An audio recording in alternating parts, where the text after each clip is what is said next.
I'm Mishima Yuki, and you're listening to the Giant Sword Podcast, home of the second biggest group of Phantom Thieves ever. The first being me. Keck.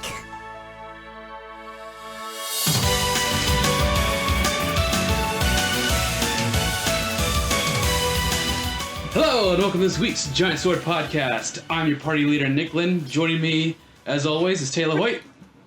Hey, what's up? Shadow Elite.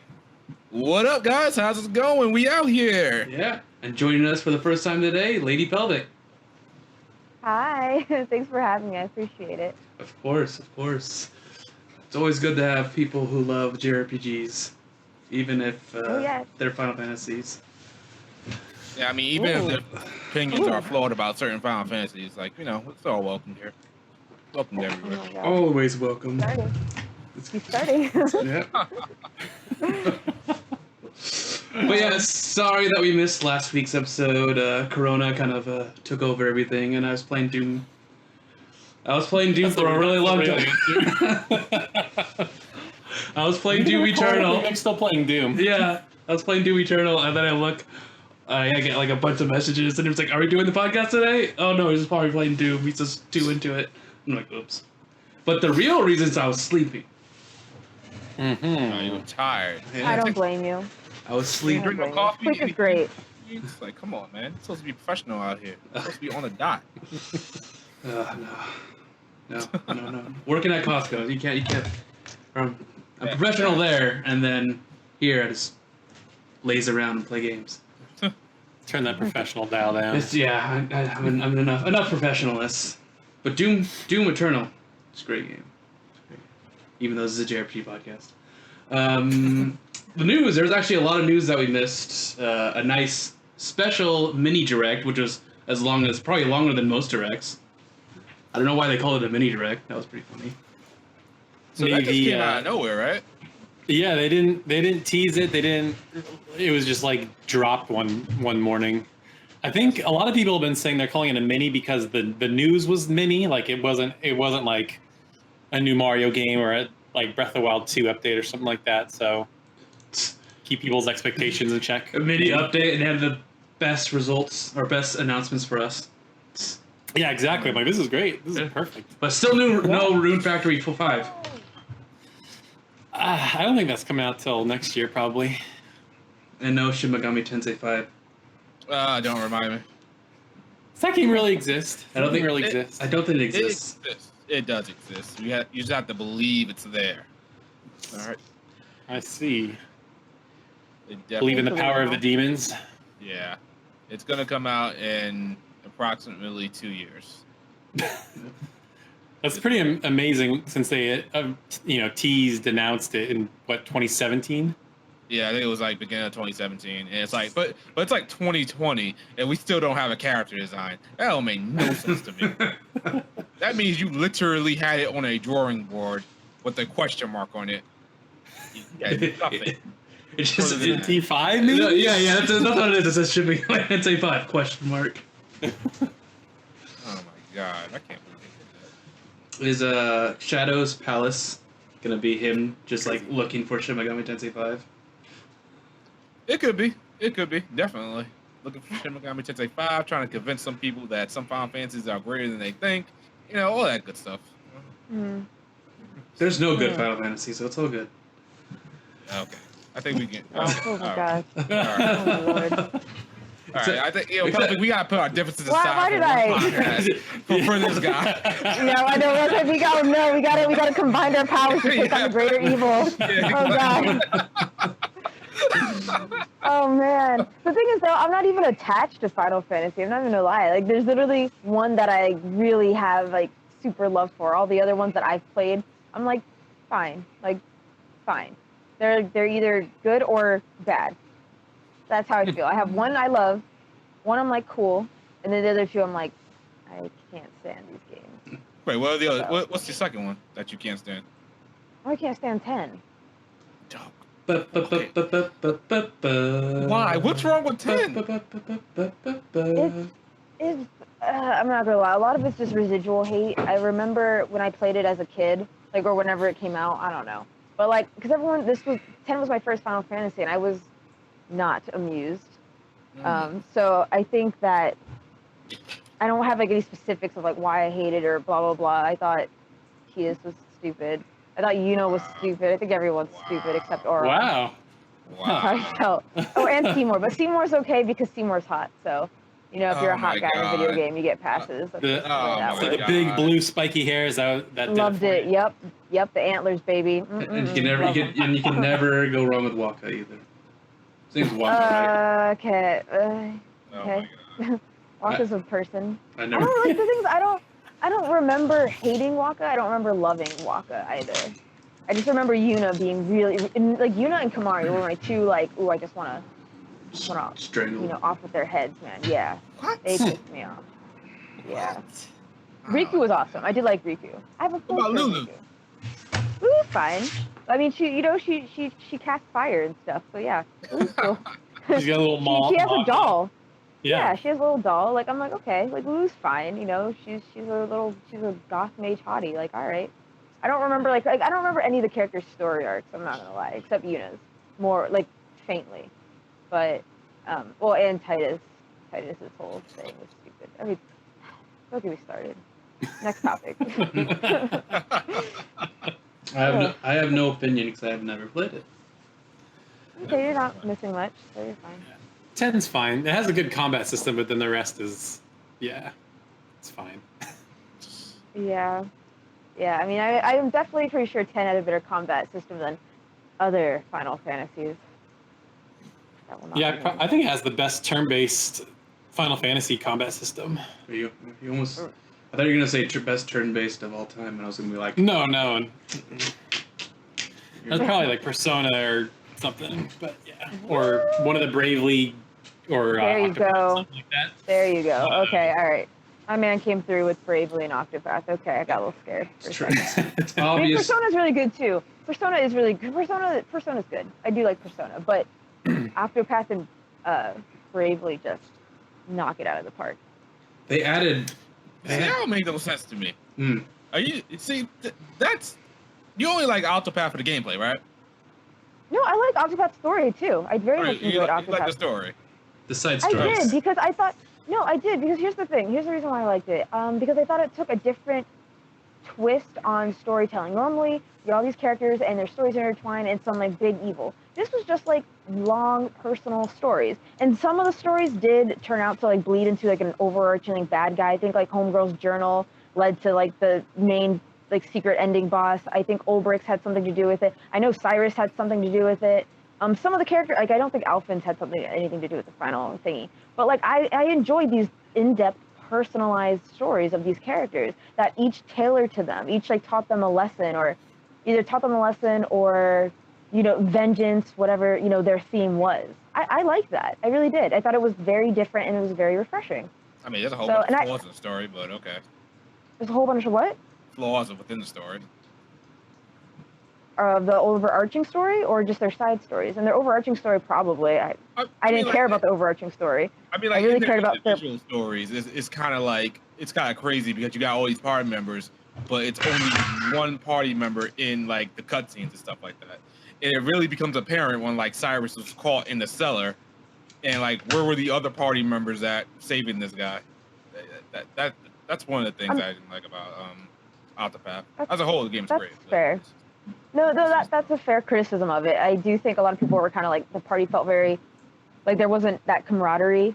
Like Persona. All the party members talk to each other. You know the bonds like of Futaba and was it like Yusuke, right? Mm-hmm. No, the artist guy. Like each character kind of had their bonds and connections and bonded differently with one another. That was cool. So I mean that is a fair criticism of Octopath. That's fair. I mean I still like the story, but I won't argue. Yeah, the story is still fine. Like, all the individual stories fine. It's just that some of that times, every time that happened in a story, like something crazy happened, I was always wondering, like, where are the other party members during this story? Like, what's going on here? That's just me. Though. Should I play that game? I think a good yes, Yeah. you should. I think it's Yeah, really cool. yeah, you And like it. I think something that they should have done to rectify that, by the way, Shadow, would have been a cool idea. Is depending, at least in the earlier ones where you're first getting your party members, I think depending on like if you play Final Fantasy VI, right? Yeah. Yeah. So you know how you would get extra cutscenes depending on what characters you had in your party? Like the one time, I think if you bring Sab and Anne, was it Edward? right? So like the castle, they have like that kind of scene where they talk about the coin flip and the coin toss and da-da-da. Like that would have been cool. Like, oh snap, Cyrus and Tressa are connected somehow. Ooh, interesting, you know? So I think that would have been kind of a Yeah, that would have been. I guess that would have been like too much work on their end to make like each scenario like that, because like it's 8 times how many like scenarios would be that way, so it would be a lot. So Octopath Traveler Yeah. 2. Yeah. Yep, Octopath Traveler 2. I'm ready for it. But to answer your question, yes, you should absolutely play this game. Yeah, play it. I played the demo for like, how long was the demo? 3 hours? Or an hour? It was. I forget how long it was. I want to say it was like 2 or 3 hours. Yeah, it was pretty meaty. Yeah, you I get want to to say you could play each person's like opening, couldn't you? Or was that just Primrose? I think you're. Or was it two? No, you're able to. They did. I think I think you're able to choose a couple, but then you're able to walk to where the other people were and then start their. Yeah, it was something like that. Yeah, I think you allow like 3 people or something like that. It was like the warrior guy, Primrose, and I think Cyrus. I'm not sure. All right. All I know is the game is great. You know, so what else like a game is great? I totally stuttered there. Cold Steel 4 is coming out to the west. There we go. Now we're moving towards the news now. It was funny because I don't remember who posted it on our Discord, but I think it was you, Taylor. And It was probably me. Yeah, it was April 1st, and I'm like, is this fake? What's going on? Oh, that's right. Yeah, everybody was like, come on, NAS America. I'm like, I don't think this is fake. Nah, I pre-ordered it. Pre-ordered it that day. They really took the joke to the nth degree. You know, they made a fake landing page for a collector's edition. You know, they really wanted to sell it. And they fake took my money as well. It's like, wow, man, this is really elaborate. Oh man. But yeah, this is great news. Like to close this chapter off, well, not really close the chapter off. I mean, you got like another game coming, Hajime Nari, whatever it's called. But the cliffhanger ending that we got in 3, whew, oh my goodness, I need to see that ending. Yeah, that was a worse ending. Worst cliffhanger. Out of the 3, I think that was the worst cliffhanger. It was a bad cliffhanger, but it didn't affect me all that much because I knew 4 was coming. That's why. So I'm like, all right, okay, you did this. You left off of this crazy cliffhanger, something that like, oh my god, got blue balled so badly. But you know, I got a 4th game coming soon, so I'm okay with it. Like I heard people in Japan when it first came out in Japan, people were upset because they didn't know a 4th game was coming. Yeah, actually, usually ends at 3. Yeah. Yeah. So, but now, you know. Because I remember 2 having a cliffhanger just like that, except after that cliffhanger, we go to like a side story, and then it goes into like the epilogue. We didn't get an epilogue or a side story in this one, so it was just like end. Yeah, that was really abrupt, really abrupt. And I felt like it ended mid-sentence. Yeah, you know what? It low key kind of did. Yeah, it definitely did. It's like read. Yeah. I am. Kind of like a Sopranos ending where it just cuts to black. Yeah. Yeah, it was something like that. It was really bad, but I'm looking forward to this. You're one. right, Shadow. The whole series is really bad. You're right. You make a great point. Wow. You make a great point. I'm sorry, have you played any of the games? Yeah, you know what's funny? I beat Cold Steel 1, and I thought to myself, you know what? I played the Vita version, which is the worst version. And so when the PS4 version came out, here's how OCD I was about making sure I did this right. So the American release, when they did the PS4 versions of Cold Steel 1 and 2, they only came in steelbooks. So I ordered the European version just so I could have a normal case. So when I put it on my shelf, my OCD can be satisfied.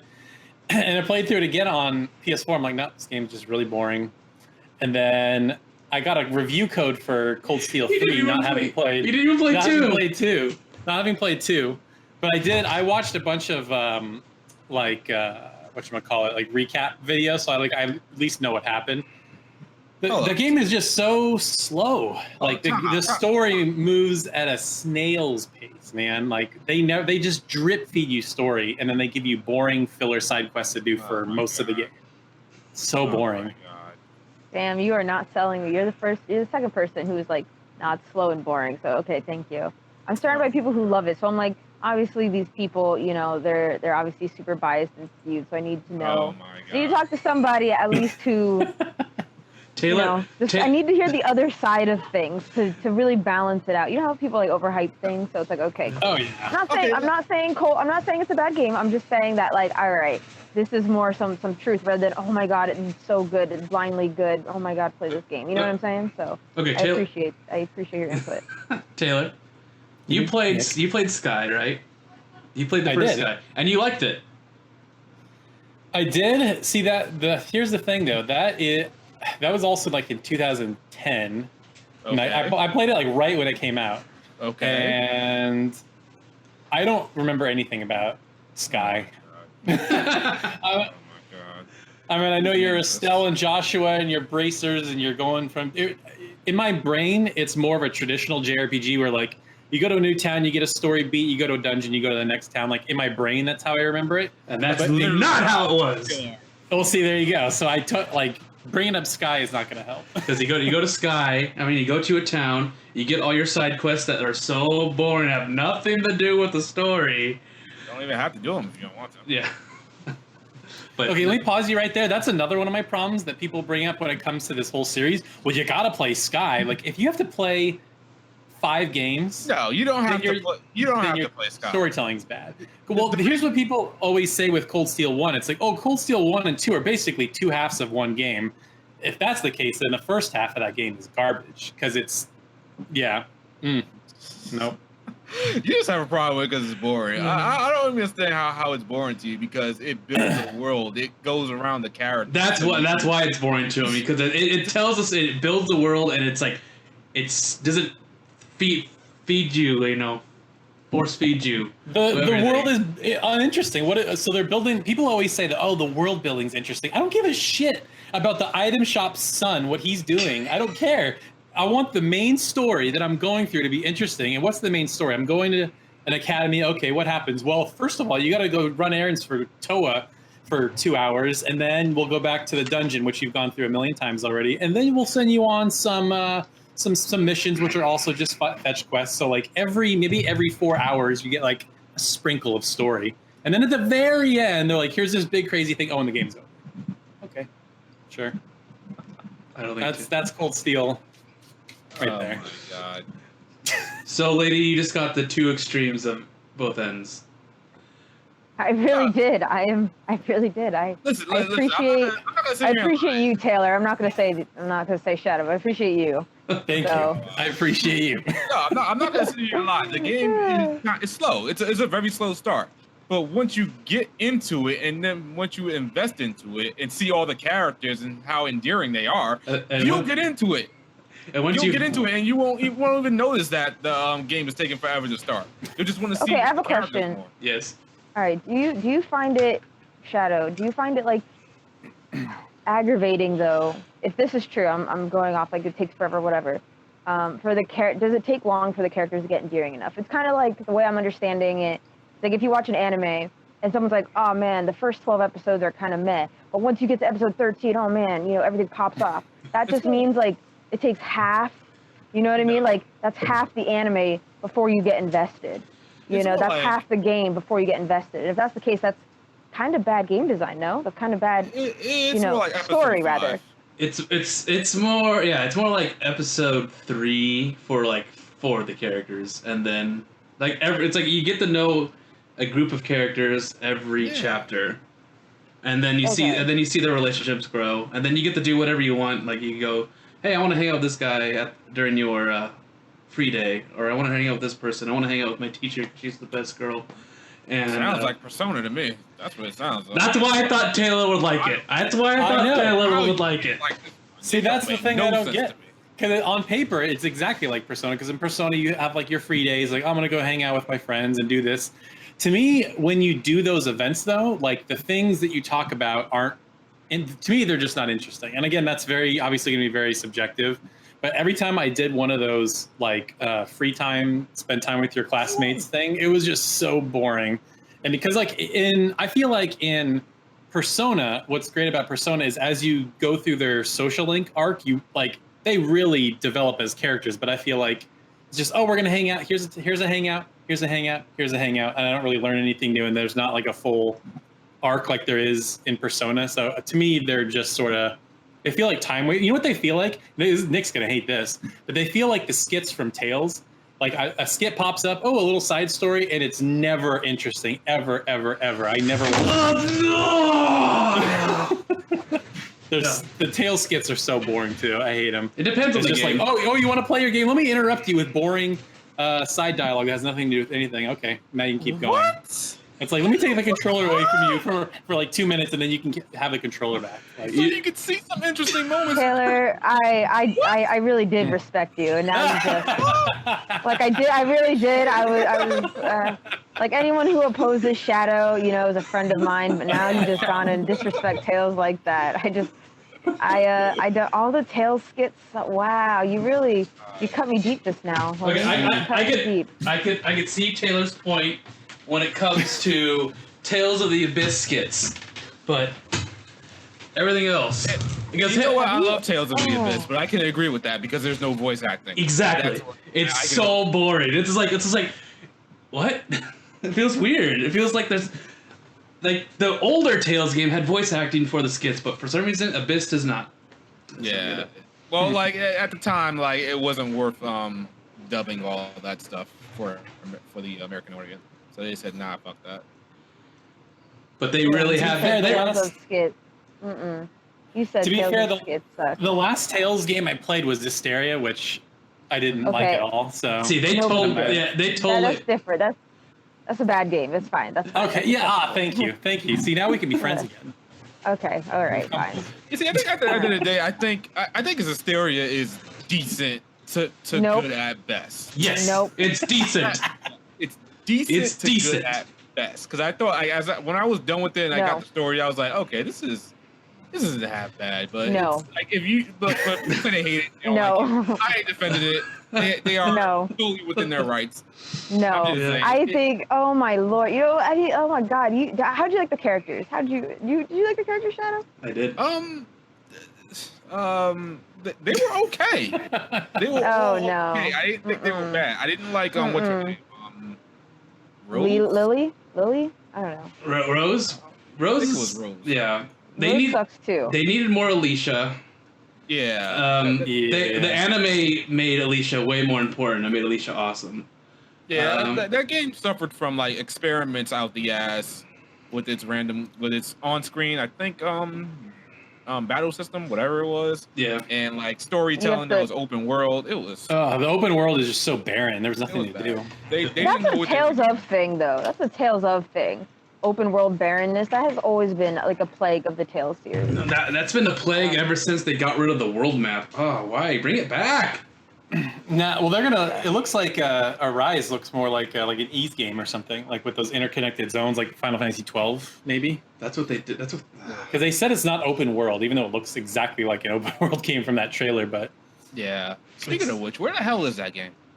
I know. What the heck? Corona. I thought that would have. Yeah, maybe. Corona Sean got her. Oh, I wouldn't be shocked if that game got delayed out of the year just because we haven't seen anything. We haven't seen a damn thing since it got like premiered on last year's E3? Was it last year's E3? Yeah, it was at Xbox. Yeah. We haven't seen anything since. Like maybe I think we got one small trailer like a couple of weeks after that, but ever since then, no information, know that it's still being worked on, know where it's at, like it's not even 50% done. Like, what's going on there? I don't know. Did they announce it too early? I'm still waiting for the Tales of Destiny remaster. I mean, it's coming. We know it is. The remake. That'd be so awesome if they brought the remake over. Yeah. In English. Yeah. But the remake and the real Tales of Destiny 2. None of this Eternia stuff. Never Eternia. But Eternia's good. Yeah. Don't sleep on Eternia. Eternia is really good. So, but you have to get used to the 90s voice acting. Omega, Demon, Chaos. Yeah. Yeah. So Cold Steel 4, super excited. Me and Shadow are, apparently. No one else is. So wait a minute, Pelvic, when are you going to get into the Cold Steel games? Never. Do you know how many games I have to play right now? I have so many games to play right now.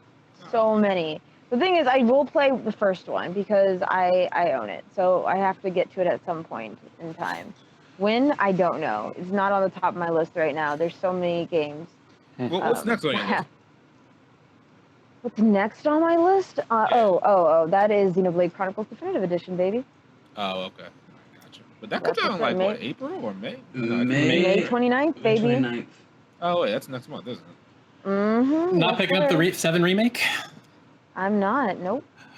Wow. Yeah, sacrilegious. I know. Tell us. Well, we have a topic for that, so we'll ask you about that in a sec. Okay. All right. So, what? Real quick before we move on from Cold Steel 4, do you think we're getting Ys 9 this year? No. I think so. We still got time. I think so. Yeah. I mean, still get it. If the world wasn't like it is right now, yes. How it is right now, I don't think so. Because I think they got the Cold Steel 4 voice acting done like a year ago. So, because I remember Sean talking about having to do all these all this stuff for Reen and stuff. So, I'm pretty sure he was talking, or he was doing a bunch of voice acting, like a big project, and I'm like, okay, I'm pretty sure it's Cold Steel 4. So. Gotcha. Yeah, I think it's still coming out this year. If we don't get anything by, I want to say start of summer, then it's not coming. But I think we still get it this year. And that's America. They can get out 2 games. They're not handicapped like that. Yeah. Here's hoping. That'd be cool. So let's move on to the next topic. Bravely Default 2. It's coming out this year, and they shadow dropped a demo. Who played that demo? Oh, your girl did. Yeah. I played that demo. Yep. All right. Shadow, did you play it? I played it for a little bit. I didn't finish it at all. Yeah, but from what I played, it was really good. It's a little bit on the hard side because they set it on hard, and all I was really doing was just going through battles to learn the basics of battles. I didn't play Default or Bravely Second. I totally forgot that it existed, and I just started playing it right now. Oh, nice. Nice. And I was like, oh yeah, this is downloaded. I gotta play it. When I started at the beginning, I didn't get to any battles. I was just walking around the town, and it looks a lot like Octopath Traveler. It seems like the towns do. Octopath Traveler is like Bravely. Obviously, Bravely came out first, and the Bravely series has always done that. Always had like hand painted towns. Yes. Okay, I was trying to remember because I remember playing the first one a long time ago, and I don't remember much from it. Oh, so I'm currently actually working on a video on this. They changed a few things, which some are for the better, some are just different. It's not a matter of better or worse. It's like I guess personal preference. Like I could pop off on this topic. You want me to get I can go off. Yeah, it's fine. Sure. Yeah. Okay. So one of the biggest changes that I've noticed, particularly in the battle system, is now you attack one at a time. So in Bravely Second, which was the most recent one, before this one, is you set your party commands first. Like you're attack, defend, or default, magic. You set your whole party command, and then it unleashes all at once. You know what I mean? Like enemy, your party, whatever. Now it's like, okay, it is Gloria's turn. So now Gloria goes right now, and then it goes to enemy, or it goes to your next party member. And does that make sense? Instead of all the party commands being selected at once. So I thought that was very interesting.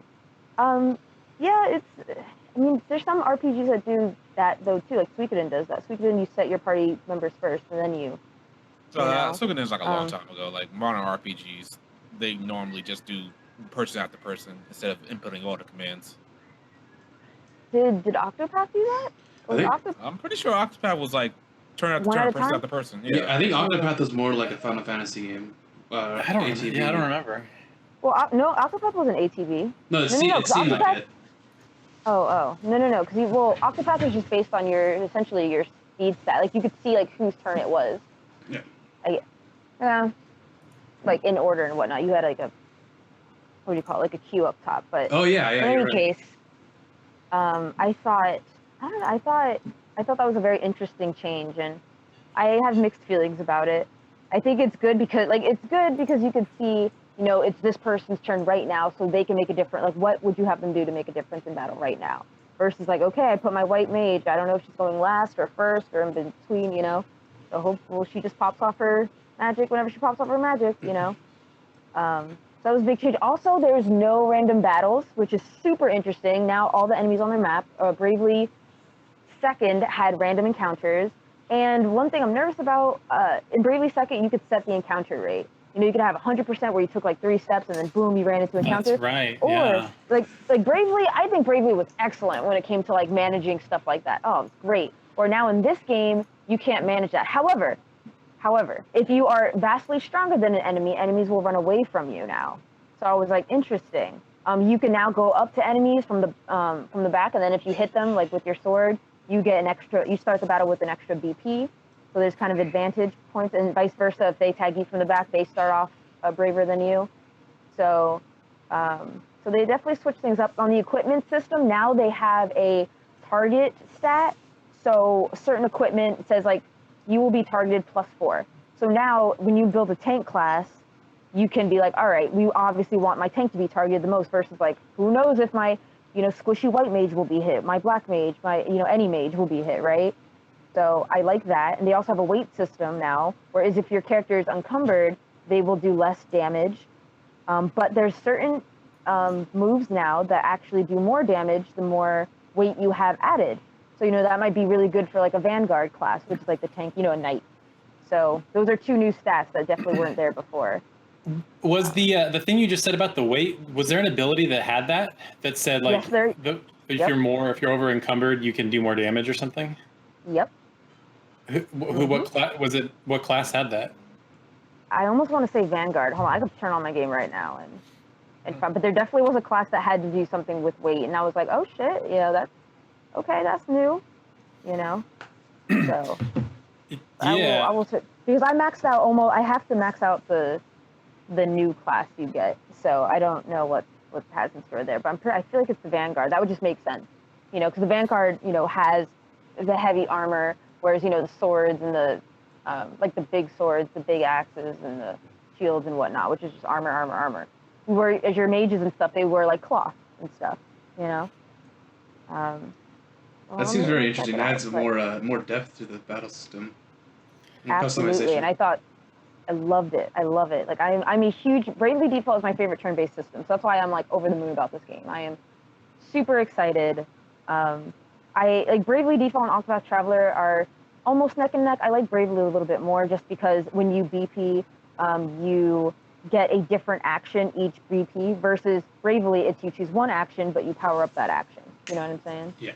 So I just prefer Bravely. What did you think of the ending for Bravely Default? We don't talk about it. About it. That's ending. The answer I was looking for. Oh no! See, I want to be very clear. I don't play Bravely for the story. I'm just gonna point blank. It's not anything to like wow at. It has the 4 elemental crystals. It's very, very reminiscent of like old Final Fantasy, if I'm not mistaken. It's very. It doesn't take itself seriously. It's like a cute. Like I just don't take it seriously. I really don't. I just kind of take it for what it is. So you don't care about the story in Bravely Default. So basically, if the battle system is good enough, you can forgive the bad story. Is that what you're saying? Yeah, I did that with Tales of Grace's F. The Grace's F story is like whatever, but Tales of Grace's F had fantastic. I see where you're going with this, by the way. Tales of Grace's has excellent characters, before. Excellent characters, okay, and amazing gameplay, fantastic gameplay. Better than fucking Final Fantasy VIII. Don't fucking start with me. I was legit just asking a question. Oh, you were fucking not. Do not. Legit just asking a question. No, he's trying to. No.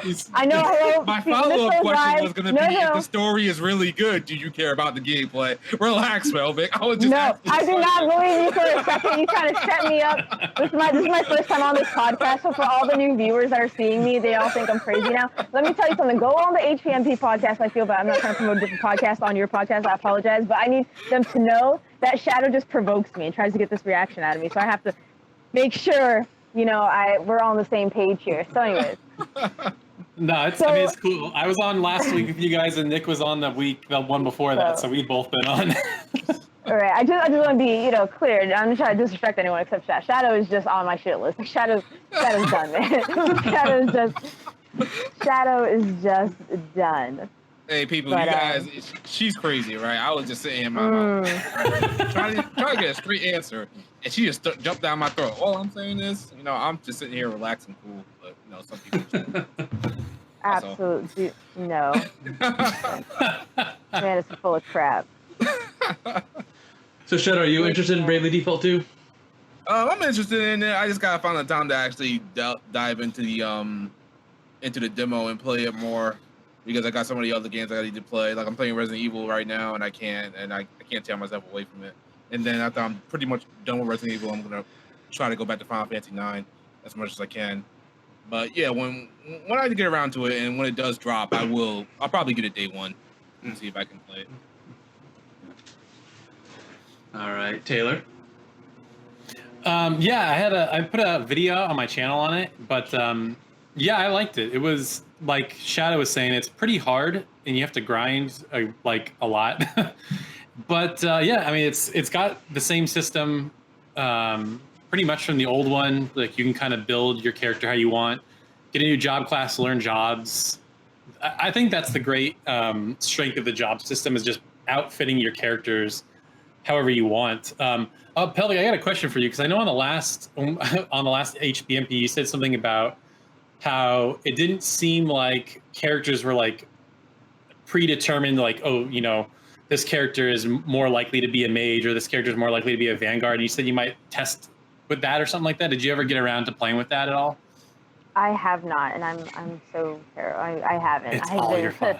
I've been slacking, but I have the game open right now, so we can play. I'm actually looking for where I said higher damage is given if you have a higher, if you're encumbered or not. Now I can't find it. I'm like, oh man, I'm just gonna be a liar on this podcast now. I mean, that sounds like it makes sense, especially for like the heftier classes, like the Vanguard, and I don't know what the other classes are gonna ultimately be, but that makes sense. Yeah, I mean, I thought so too. I was like, I swear I saw this. Like, I'm not making stuff up. I promise. Yeah, she could be. Oh my god, I'm gonna lose my mind. Let's see. Speaking of making stuff up, Xenoblade Chronicles Definitive Edition comes out May 29th, and people think this is a good game. What are your thoughts on this? Wow. What?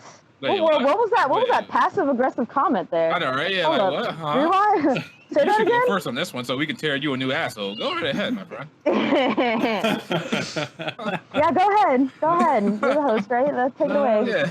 I was trying to poke at you guys. But I mean, come on. I beat it. I played it on the Wii U, and that was awful. But it was fun. I enjoyed it. Are you guys excited for the new epilogue that they're gonna release? I never played the original. I've beat all the other Xenoblades, 2, Torna, and then X. And to me, they're all fine. But everybody says this is the best one by far. So I want to check it out. I don't really know much about it. It was funny. I literally one night, I have the 3DS version of it, and I booted up going, oh, this is cool. And then literally the next day, they announced the Switch version. I'm like, well, I'm not playing this anymore. So yeah, I'm excited, though. It looks cool. They fixed the faces, good faces. I'm so sorry. I'm going back real quick. By the way, the move is a freelance move, and it's called Body Slam. Just for Bravely Default, that's the move that works with. She was not lying. Okay, cool. Okay, I'm sorry. I just had to get that off there. But anyway. No, thank you. I am very excited for it. I think the updated graphics look phenomenal. I'm not gonna lie, this is so shallow of me, but one of the greatest updates that they did was in Xenoblade Chronicles X. They have something called, I think, fashion gear, where you can equip all the ugly items and stuff. But you know how, like, you wouldn't find matching gear? So, like, your pants would be purple, your top would be yellow, your hat would be, like, a hard hat. Like, it wouldn't make sense, right? You would have, like, cloth gloves. Like, it was weird. Well, now fashion gear allows you to equip, like, the heavy-hitting stuff, like, with the best stats. But you could just put, you could wear a tuxedo over it. Or you could wear Schultz's regular outfit. So, that's cool. I love that. So you know what that means, Shadow? You could equip all the good items and put on the sexy costumes for all the girls. I mean, like, absolutely. That's definitely what I'm going to do. But I honestly don't know why that was a design choice to begin with. I don't know why Xenoblade did it. I don't know why Dragon Quest 11 decided to do it, it was the weirdest thing. Like, wait, you don't like fashion gear? Wow. No. I do like fashion gear. I don't know why the first time around they opted to just do like when you, I guess is that fashion gear, when you equip something in the appearance of your character changes. And so that's fashion gear. Right? Okay, so fashion gear is the stuff you essentially have. Oh, I guess fashion gear is like the idea of wearing the heavy hitting stuff, the ugly stuff, or having the stats of the ugly stuff, but wearing the cute stuff without wearing the cute stuff stats. Yeah, that's what I mean. Yeah, that I like. So you that. like fashion gear? Yeah, okay. I like that. I like that option. Like in Dragon Quest 11, they had it so like when you equip stuff, you couldn't change the character's looks without equipping certain things. But in 11S Definitive Edition, you can use like fashion gear basically. Okay. Oh, did they go back and patch the PS4 version to do that? Oh, absolutely not. Okay. Yeah, it's funny that you say that because I know this is not a JRPG at all, but I got really hooked on Assassin's Creed Odyssey. And you want to talk about a fashion game, like that game drops gear like crazy. And they have like one set of gear for like your stats and then one set of gear for your look. So I love when games give you the option to do that, even if it doesn't make any sense at all. I like thumbs up. That's cool that they're doing that. Yes. Oh, okay. I'm so over the moon that they do that. I think every JRPG should do that. Agreed. Agreed. Okay, so a lot of people say that this is one of the greatest games ever. Can you please explain that to me? Because I want to know why. I mean, do you want to know why, or do you want to experience the greatness firsthand? I've already played the game. Oh, you already played the game. Oh, okay. I've already beat it. One of the greatest of all time? Because when I played it, the battle system was boring a little sometimes. And then... Did you say you played Xenoblade 1 and 2? Yes, I mean, 2 and X? No, I played 1 and 2. Okay, so you played 2. Yeah. But you like 2? 2 had a very slow battle system, too. What? Oh, okay. Unbelievable. Am I not wrong or right about that? The beginning of Xenoblade Chronicles 2, the battle system took like 5 minutes just to kill one wolf. And that wolf would call for 2 more wolves. I mean, like, if you position your characters correctly and use the right skills, you should have been okay. I mean, at the end of the game got a lot faster. The beginning of the game was super slow. I feel like a lot of games can start off really slow. I mean, if you think of, I think all Final Fantasies, at least that I've played that use ATB, are really slow. Like even the greatest Final Fantasy of all time, 9, is really slow because you have to wait for your turn. You know what I mean? Yeah. You have to wait. So, and I think that's just the game teaching you, like, okay, this is. Because I think the Xenoblade games are very complex, especially 2. 2, there's so much going on. There's so much you can do. There's like elemental. It's almost kind of like homework. Granted, once you get used to it, it's fine. Like it didn't bother me. I was on it. I'm pretty good at micromanaging. I guess when I want to be. 8, I was not. Anyway, no, I think it's a way the game was just teaching you, like get behind the enemy to do a backslash. Hey, check out aggro. Focus on, defending. Oh, who's healing? Look at your cooldowns because once you have like, how many skills can you have at once? Let's say 5. You have 5 cooldowns like you're trying to. Sure. No, but let's say there's 5. I don't remember. It's been a hot minute since I've played this game. But like it takes me like, oh crap, get to the side. Oh crap, get to the end. And like some things also, like one thing that's really irritating, I will say about the game that still kind of throws me off is whoever you're targeting, that you that's who you'll hit. You'll automatically hit, right? So sometimes I'll be next to an enemy and I won't be hitting it because I'm not targeting it. I think that's also can throw people off too, where you have to you have to switch your target, even though you're right next to monster A, your target's on monster B, so you're not hitting anything because you're too far away from monster B. But it's a very complex system. There's a lot of things that build up to it. So I think at the beginning, it is kind of slow, but I think that can be said for a lot of games. I mean, think about any beginning of any game, really. You just like spam the attack button, I guess, and that's the only reason why it feels fast. I feel like you don't have the option. I feel like some people are part of the problem. Is like it's gonna take some time for some battle systems flesh out all their systems and they introduce you to stuff one by one. But some people like Nick here, they need everything in your face, like I guess entertaining action as possible. Oh yeah. Just grab your attention. Just got off Doom Eternal. I can't play JRPGs anymore. I'm done.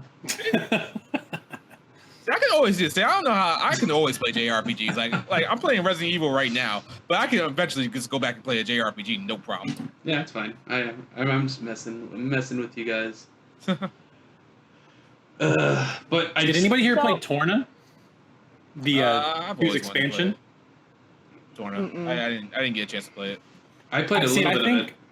I think Torna fixes a lot of the problems with 2. I think the battle system is way more streamlined, and I know the gacha blade system, people like that. But in this one, each character only has, I think, 2 blades or 1 for one of them. Is play it for a few minutes and you're like, oh, this is how 2 should have been, because it still has that like MMO menu, and it still takes like the topple and launch and all that stuff, but it's just so much more streamlined. And you can actually That's a really good game. And you can actually control the blade, right? I forgot. You can switch into your blade and the blade starts. That's right, yeah. It can either be you, and then you can switch back and forth between who. Yeah, that's right. I forgot about that. Yeah. I mean, I heard Torna was infinitely better. So I've never played it, but yeah. And I just want you to know this entire time I'm playing with the Bravely default settings, trying to figure out like if certain characters have affinities. And the thing is, I've leveled up my character so much that like I can't compare my level 7 freelancer with my level 4 freelancer. You know what I'm saying, with their main job. Yeah. So now I'm literally restarting the game where everyone's at level 1. And I'm doing this. So I'm just letting you know this is happening while we're all talking. Wow. Doing it live. So I'm right. determined. We're here. But anyways, keep talking. Let's keep the podcast rolling. I just want you to know I'm putting in work. All right. And I keep insulting the games you guys like. But I'm just trying. We're all insulting each other's. I'm just trying to stir up conversation. You know, it's fun like this. This is what I do. So we're all getting it, including Taylor, right, on the 29th. Well, now because they indefinitely delayed Last of Us, yeah, for sure. Sweet. Oh, absolutely. Can't believe it. I know, I was really bummed about that. I was really looking for it. I have this tradition with Naughty Dog games where like I just take a day off and I literally don't do anything. Like I'll just wake up at whenever the game shows up or whenever GameStop opens, and I'll play all day and just marathon it. But I can't do that for another however many months until the game comes out. It's going to be a PS5 launch title.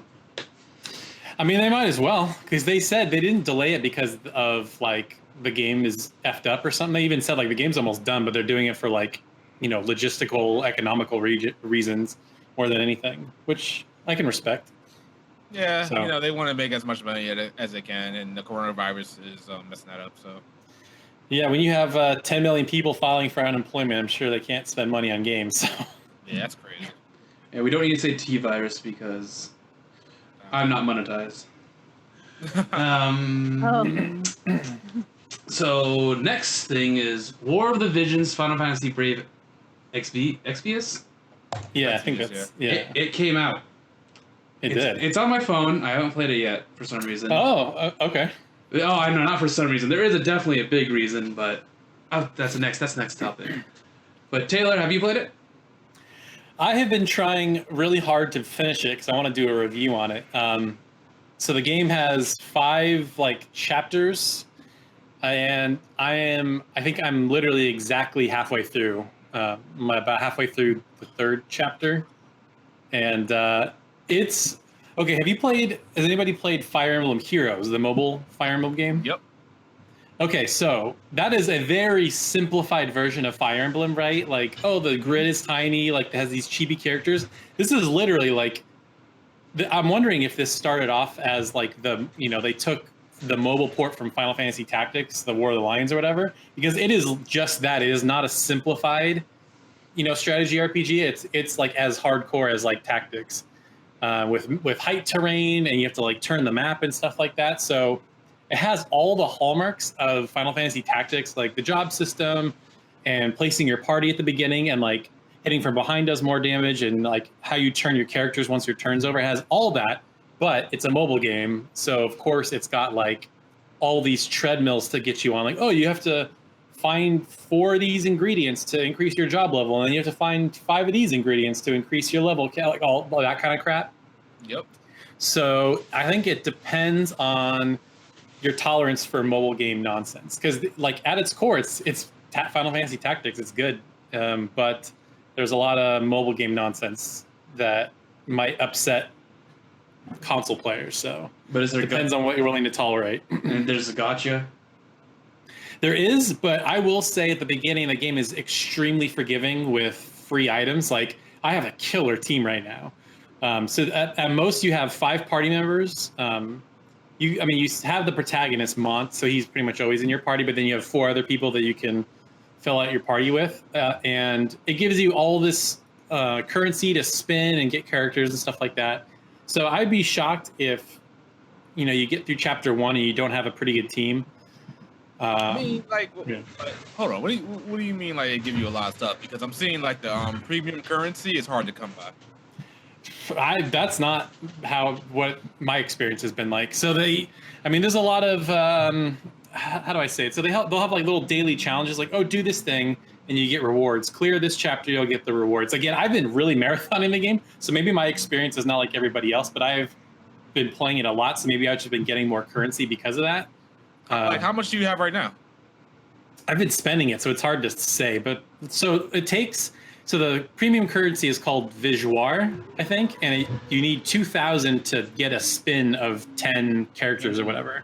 Yeah. And so I probably have like 1,500 right now. But again, every time I get 2,000, I'm either spending it to spin, or there's a shop where you can spend on character shards, so you can upgrade their jobs and stuff like that. So I'm pretty much spending it as fast as I get it. So hard to say how much I've gotten total. Yeah. Okay, because like I'm playing it myself, and it's like I can't get any of that Visoire as much as I can without spending money on it. And I'm like, I'm not spending money on this. And like I want to summon, like do one of the summons, and I can't do it because I don't have the Visoire. So you said you're on chapter 5, right, of the story? 3. Yeah, there's 5 total, but I'm on chapter 3. Yeah. Yeah. Okay, so I don't know, maybe because I'm still on chapter 1. I think I'm like on the end of chapter 1 for the most part. Mm-hmm. Okay. So that could be the reason as to why I'm not getting enough Visoire, because I've upgraded my characters. The other thing that I'm doing too, which again, like as you complete these like side quest things, it gives you that premium currency.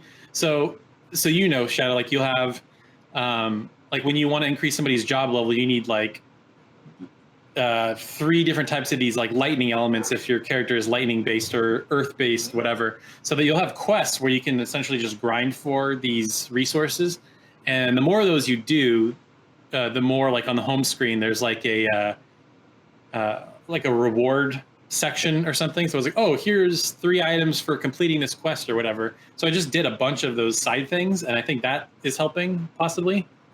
But yeah. I'm gonna load the game right now and see like what you're referring to almost. So let me do that. Oh, go ahead. No, I'm just trying to see what the thing is. Oh, so on the home screen, there's things on like right in the middle. There's one called challenges and there's one called missions. So if you open either up, it'll tell you like, oh, if you do XYZ, here are the rewards it'll give you. And then obviously for completing story missions and story chapters, you'll get a lot more. Like I think each chapter is made up of like 3 scenes, and each scene has 10 missions or whatever. So after you complete each scene, you get a lot of that currency. Or here's the really crazy thing, or you could just watch a video and you'll get a free roll or whatever. So you can watch like a 10 to 30 second ad just in the game, and then you can get free rolls that way too. So yeah, but those are like rolls for the crappy stuff, isn't it? Like I want the good stuff. Probably you're not wrong. Because I was trying to get what's the game called? Shadow Links or something like that. I was trying to get that one. Oh, like, I can't get that one. I was like, I want it so bad, and I want it right now while the rate is up, and like while the whole unit pool is relatively small, and I'm like, I'm not paying to freaking get another roll at this. I don't pay for gacha games besides Fate Grand Order, and I'm not doing it with this. Okay. But yeah. So, okay, like here, for example, let me see if you can see this. So one of the things it says, do this mission, you'll get 400 visuar or visure. I don't know how you say it. So like this one is like 200 consume. Oh, well, I guess it's depending on how many. Where is this thing? Yeah, I don't know. You just have to try doing a bunch of different side missions because there's a lot. That's the other thing too. I mean, like I think most mobile games are really bad at teaching you how to play them. They'll just be like, "Hey, let me walk you through this tutorial," and there are so many like menus and subsystems. I was a little bit overwhelmed by it. Oh yeah, I was sure. overwhelmed at first, but now I'm okay with it because like when I saw the character skill screen, I was like, "Oh crap, what is all this?" But you can't get like most of that stuff without increasing your job level anyway, so Right. it doesn't really matter at the end of the day what all that stuff is. Yeah, I'm used to it by now. It's just I'm finding it really hard to come by the Visivar premium currency. So what you're saying to Taylor is I gotta play this game. Yeah, basically. Well, there's a lot. I mean, there's a lot of bang for your buck, especially considering it's free. Like I said, there's 5 chapters. Each chapter has 3 scenes. Each scene has 10 missions. So there's 100. I'm guessing, unless they add more in later missions, but there's 150 battles in the whole game, and that's not even including the side quests and the grindy ones for the other currency and stuff like that. So, and it's not like, oh, there's 2 black mages and you just hit them and it's over. You have to really think and you have to play like a tactics game. The other thing I will say, I don't know what your experience has been like, Shadow, but I have this really powerful ice mage, and she is just like super broken. Like she destroys everything. I have her too. She can unleash her limit break on like the first turn, right? Yeah. Yep. Yeah, I've been using that. I've been using her like crazy. Yeah, she's really strong. Like even I've leveled her up quite a bit. Like she gets Blizzara eventually, which is like more of an area effect as opposed to just one unit. Yeah. And yeah, she's really strong. I gotta say the game is really it's good at like once you know everything, it's good at like telling you where you can find the materials to level up your job. Yes, so you can automatically just click on it and like it'll go to that mission that you need to do. So I was like, oh okay, and then there's an auto battle, so that makes it even easier. That what you can do with that one. But I really want this Shadow Link's girl. I can't imagine why Shadow Link. But she is a ninja. She's one of the few ninjas in the game. So that's one of the reasons I want her. I just like the way she looks. Yeah, she does look cool. The other thing I will say, Nick, is don't think of this as tactics in the sense that like any character can be any class and you can take any ability. Basically, each character has a preset 3 classes they can choose, they can use, and you have to obviously unlock classes with the currency you earn and stuff like that. So, like that ice mage that me and Shadow were talking about. So she's a black mage, and then her subclass is a green mage, which I don't even know what that is. I think that's time. Is it time? No, because I have a time mage, so I think time mage is separate. I think green mages is not monster skills; it's status effects. That might be because I got a bio, like a poison skill, so maybe that's it. And then her last one I think is like ninja or monk or something like that. So again, you can't like I'm gonna pick any class and mix them all up, but like each character has a preset. Then this game is dead to me. But you can still mix and match abilities because you unlock different abilities like counterattack and whatever. So there's you can adjust that in so much of what's pre-set up, but you can't mix a chemist with a samurai or something like that. It doesn't work like that. But if you like just the pure Final Fantasy Tactics gameplay, then it's pretty much exactly that. Yeah. Although I will say I have a very small phone, so sometimes trying to tap on the individual square is like really hard. So like I'm like, if you have an iPad, play it on an iPad or a tablet or something like that, because it's really hard on a small phone. But what about a foldy phone? A foldy phone? Foldy phone. Do you have a foldy phone, Nick? Yeah, it's my smartphone. Oh. It folds. Oh, interesting. I'd be very curious to see how it would play on that. I don't know. Real quick, Taylor, what's your player ID so I can send you over a friend request real quick? Let's see. I can give you mine real quick. Just write it in the chat room so no one adds you. Oh yeah, that's true. Yeah, definitely don't want to do that. I don't even know where to find it. Okay, there you go. Where do you find that? In the it should be in your friends. Go to search. Oh, okay. Friends. And then your name should be in there too. Well, how do I get my name is what I'm saying. Not sure. So the reason why I haven't been playing anything else is because of this next game. Persona 5 Royal came out. Ah. And I've been playing that non-stop. I work, I come home, and I just play that all day and go to bed. That's what I've been where are you doing. at? Oh, sorry, go ahead. Yeah. I'm in the third palace right now, and I'm near the end of it. Oh, okay. I'm still on Mount Arande's Palace. I haven't been able to put any time into it because of Resident Evil. But it's good. Yeah. All right, so I remember people saying that there's not much new stuff in Royal. They were totally talking out of their ass. They're lying. It's not I've even. heard there's a lot actually. Yeah, there is a ton of new stuff in this game, and they added stuff to the battle system that actually makes it like more like I don't. It's been a while since I played the original Persona 5, but I don't remember. Whenever you did the baton pass, it tells you who has the weakness, and you could do a technical. Do you remember that? I'm gonna say they did do I that. feel like they did do that. I don't remember. They did. But now there's levels to the baton passes. So you could level up baton passes, and each level like adds more attack. Like I'm level 3 with Ryuji, and whenever I baton pass with him, my attack goes up like double, and I get HP and SP restored. I want to say they did that too. I can't remember. And then I don't remember because the way to level them up, you have to play darts, and darts is new in Royal. Okay, I haven't even got to that yet. And what else? Oh, like there's new like Showtime attacks, which you get in the third dungeon, and those are like special team attacks that you get. And I don't want to spoil it, but there's some really good ones. I saw one with Haru and Makoto, and it's so good. Yeah, when do you get the team attacks? I haven't gotten them yet. You get you'll get one of them in the third palace. Oh, okay. I was wondering when that stuff come up.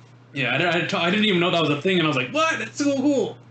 And the new characters are fine, and I like. Oh, this makes it. It's a small detail, but I love it. Is at the end of certain social link events, you know how usually in the original it just ends, right? It just ends and nothing happens. Now it ends, and sometimes you get a phone call when you're coming home, and they talk more, and you get more chances to get more social link points.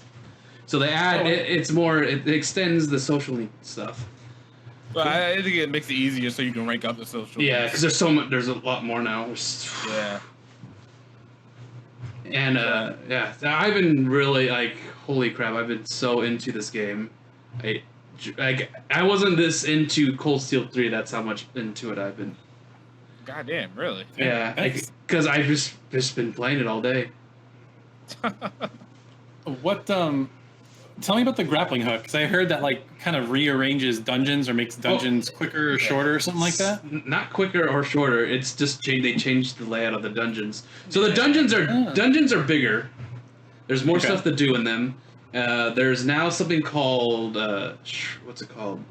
Will seeds? Yeah, will seeds. Mm-hmm. So there's 3 will seeds in each palace, and you have to get them before you finish off the shadow. And they're like secrets, so you have to actually explore and look for them, because sometimes they're not even on the map. Sometimes they're like right in front of like your path. But like the Madarame ones, those ones were one. I missed one, but I was able to fight it right at the end. I just walked right by it. I didn't even know. They give you, if you get all 3 of them, they give you a really strong ability, a really strong accessory. And do you remember, in the original Persona 5, accessories give you abilities? No, I think that's new as well. Yeah, so accessories now give you abilities. So you could have oh my god, I can't even think of the word. Agi on a accessory. So every Persona will have that skill if you have the accessory. And that's cool. There's so much new stuff in Mementos as well. Like I spent like 3 hours in Mementos because of this one new character that you get. There's this new this boy character who sometimes appears in Mementos, and you have to collect these new currency called flowers. Yeah. And he gives you stuff for those flowers, and he's able to change mementos, like make it counters, give you more money, more experience, and stuff like that. It makes some traveling mementos better. Yeah, more enjoyable. But it gives you something to actually do. He also has another thing. If you have those really good accessories, he makes them even better. So he if he notices you have one equipped, he's like, oh, let me look at that, and he just makes it like even better. Like the one I got from Komoshida's palace, it used to just give me a healing spell, but now it gives me like a unique healing spell that also increases my attack. So it does both, and it heals for a lot and increases attack.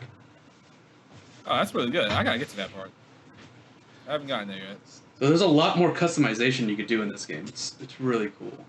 I'm super into it. Like I think Lady would love the customization you could do with personas now. Yeah, Pelvic. How come you haven't got Royal? What's going on here? I've already played it. I've already played Persona 5. I don't need Royal. I don't need it. I'm the type of person who rather experience new adventures rather than relive them. Especially when they're like only like 3 years old or something. Came out 2017, right? Like, you know what I'm saying? It's not this. You played vanilla Persona 5. You haven't played Persona 5. Well, you know what? Then they should have put out Royal before they gave us vanilla. Okay, that's how I feel. Like I'm tired of developers doing this thing. Like look what they did with Dragon Quest. You know, there's Dragon Quest, and then literally less than a year later, there's Dragon Quest the Definitive Edition. I'm tired. I'm done. I'm not playing this game. If I buy a game, this is what I got. You're not like you. I'm a firm believer, and you speak with your money. You speak with your wallet. So I'm letting Atlas know I'm not doing this. I'm not doing it. I'm just not. Ah, man. I can respect that. I can respect that. But just when you say it's the same game, I'm like, it's not the same game. Ted. Okay, fine. But you know what? Like I want the finish. I want the definitive. I want it all. You know what I mean? I want it all. And especially in this day and age, it's one thing if they remade Chrono Trigger or something like, or the remake in Final Fantasy VII. That's a huge deal. That game is 20 plus years old or something, right? Mm-hmm. You know, yeah, so I understand that. Right, I'm like, okay, that's obviously different. They're adding a bunch of new stuff. It looks brand spanking new. Obviously, it is. But Persona 5 Royale, it came out in 2007, or Persona 5 came out in 2017. I would have rathered waiting for Persona 5 a little longer, so we got the definitive, the complete, this is the real truest form. This is it. You know what I mean? I'm kind of done with it. I'm done. Xenoblade Chronicles. Xenoblade Chronicles is different for me because again, that game came out forever ago. Xenoblade Chronicles, the first one, it came out on the Wii. I mean, again, they're building it from scratch. It's not a 3-year-old game. They're adding. It's not a 3. Xenoblade Chronicles 1 is not a 3-year-old game, sir. It came out on the Wii. Okay. The first one. I'm talking about the first one. Okay, the very first one. All right. So, and that's why I'm like, okay, this is fine. This is. I don't take issue with this personally. So it depends on how long it's been. That's all. It's just so Persona 5 came out in 2010. You'd be okay with it. You would get it. Yeah, I wouldn't have a problem with it. I wouldn't probably have an issue with it. Yeah, no. Because if they remade Persona 3, you best believe your girl would be all over that. I would be all over that. But it's a game. I feel like it's still. Relatively fresh in my mind and stuff. I don't feel like Xenoblade Chronicles. Let me finish. Xenoblade Chronicles, for example, I played that game so long ago. That story has kind of faded for me. I remember loving it. I'm so ready to play it again. It's one of my favorite JRPGs of all time, and it sucks that I can't fully defend it because it's been so long since I've played. I just remember the journey being. I had to step outside and just take in. Because I did not see the light of day when I played that game. Let me tell you, I was holed up in my room and I was just so glued to that game. But I lost my train of thought. But yeah, no. So what were you asking? I was gonna say, what if they made a definitive version of Bravely Default and Bravely Second? I don't know, honestly. I'd be like, I have Bravely Default too. What do I need? What do I need this for? You know what I mean? What are they at? Because if they add something story related, I don't care about the story, so that doesn't do anything. You know what I mean? But they added crazy gameplay, even I'm gonna be honest, Bravely Second, the actual second entry, or no, yeah, Bravely Second. That game to me felt more like a giant DLC expansion than it did like a new game to me. I'm gonna be honest with you. You know, I mean, granted, there's new classes and stuff, which is fine. Again, I love the gameplay, so I'll eat that shit up all day, every day, and I did. But yeah, it just felt like an expansion rather than like a new game. So if they remade Bravely Default, would I get it? Maybe not day one. I doubt day one. Okay. I doubt day one. The only reason, I think my reasoning for that would be like, here, let me just show support to show that I want, like, I like Bravely, so I want them to keep making Bravely, because again, you speak with your wallet. The same way, for example, Nier. Nier's a great one. Granted, we're getting Nier, we're getting Nier Gestalt, which was only released in Japan, so it's not exactly the same, right?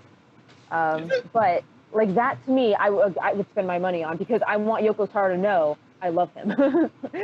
So here's my money, sir. Here is my motherfucking money. So, but yeah. It's all special cases. Like I get where you're coming from. Like Persona 5 is like one of my favorite JRPGs, so of course I had to go get it again. So what do you think? Persona 5 is a great game. I don't have an issue with Persona 5. I just wasn't enamored with it as everyone else was. It's a fun game. It's super fun. I agree. I won't fight anyone. If someone says Persona 5 is one of my favorite games, I'll be like, rightfully so. And then move on. It just depends on the person, I guess. Yeah. So Taylor, Yes. Morgana doesn't tell you to go to sleep as often anymore. That's good. Well, so I was wondering, so here's my question, and maybe you're not there yet, but I know one of the big reasons you would level up Kawakami's social link is because you could get around that. You could go out at night. So now is her social link changed to a different ability, or because if she doesn't tell you to go to sleep as much, I feel like that social link ability is not as useful. Okay, so if you go to the metaverse, you're still you're tired, so you can't go outside. So you could still do stuff inside because inside, I don't remember if this was still a thing, but inside LeBlanc, you could study, read, do all this stuff. Okay. I don't remember if you could do that before. I know you were able to make tools and like work out. I don't know if you could study, do crossword puzzles and stuff like that. So there's a bunch of stuff to do inside LeBlanc. But then now, if you don't go to the metaverse, you could go outside and go to cities and do social links still. So some of the characters could still be outside during the night, and you could do their social link. So you have more time to do that. So that's why you still need to get massages from Kawakami. So you go to metaverse, and then you're able to do something outside. I'm already rank 6 with her. You gotta get that. You gotta get that massage, and you gotta get her making stuff for you, because her making coffee is the greatest. One of the things that I don't like about Persona 5 is the long downtime after you've completed a dungeon. Like you literally have to spend in-game days, doing social links and whatnot, and it could be really boring as hell. That's my favorite part. I want to get the dungeon over as quick as possible so I can do all the social link stuff. I agree. I'm the same way. Wow, I literally just want to play. That's all. See, the other thing is you could do it the opposite way. You do the Persona 3 way, where you have to do Tartarus until the full moon, or is it the dark moon hour, or whatever it's called? What's it called? Sure, I don't remember. Where it's like the due date, where it's like the mega dungeon that you have to do. Yeah. And you actually have to wait to do the main dungeon, instead of just doing it before. And then if you do the dungeon before the due date, you have all that free time, and the characters are just asleep for 2 weeks somehow. Yeah. What was I gonna say? The other thing that I heard is different. I remember one of the most useless confidants was the reporter girl, because what she did would lower the threat level in the dungeon. But I heard now that as you progress to different dungeons, the final stretch of the dungeon, the threat level goes up way higher, and it's like that ability is actually a little bit more useful now. So what I've noticed is that whenever you're in a dungeon, you already have a threat level. So it doesn't start at 0. It usually starts at 45. Whoa, okay. I think 25. I don't think it was that high. I remember seeing it once at 45. I don't know which one it was.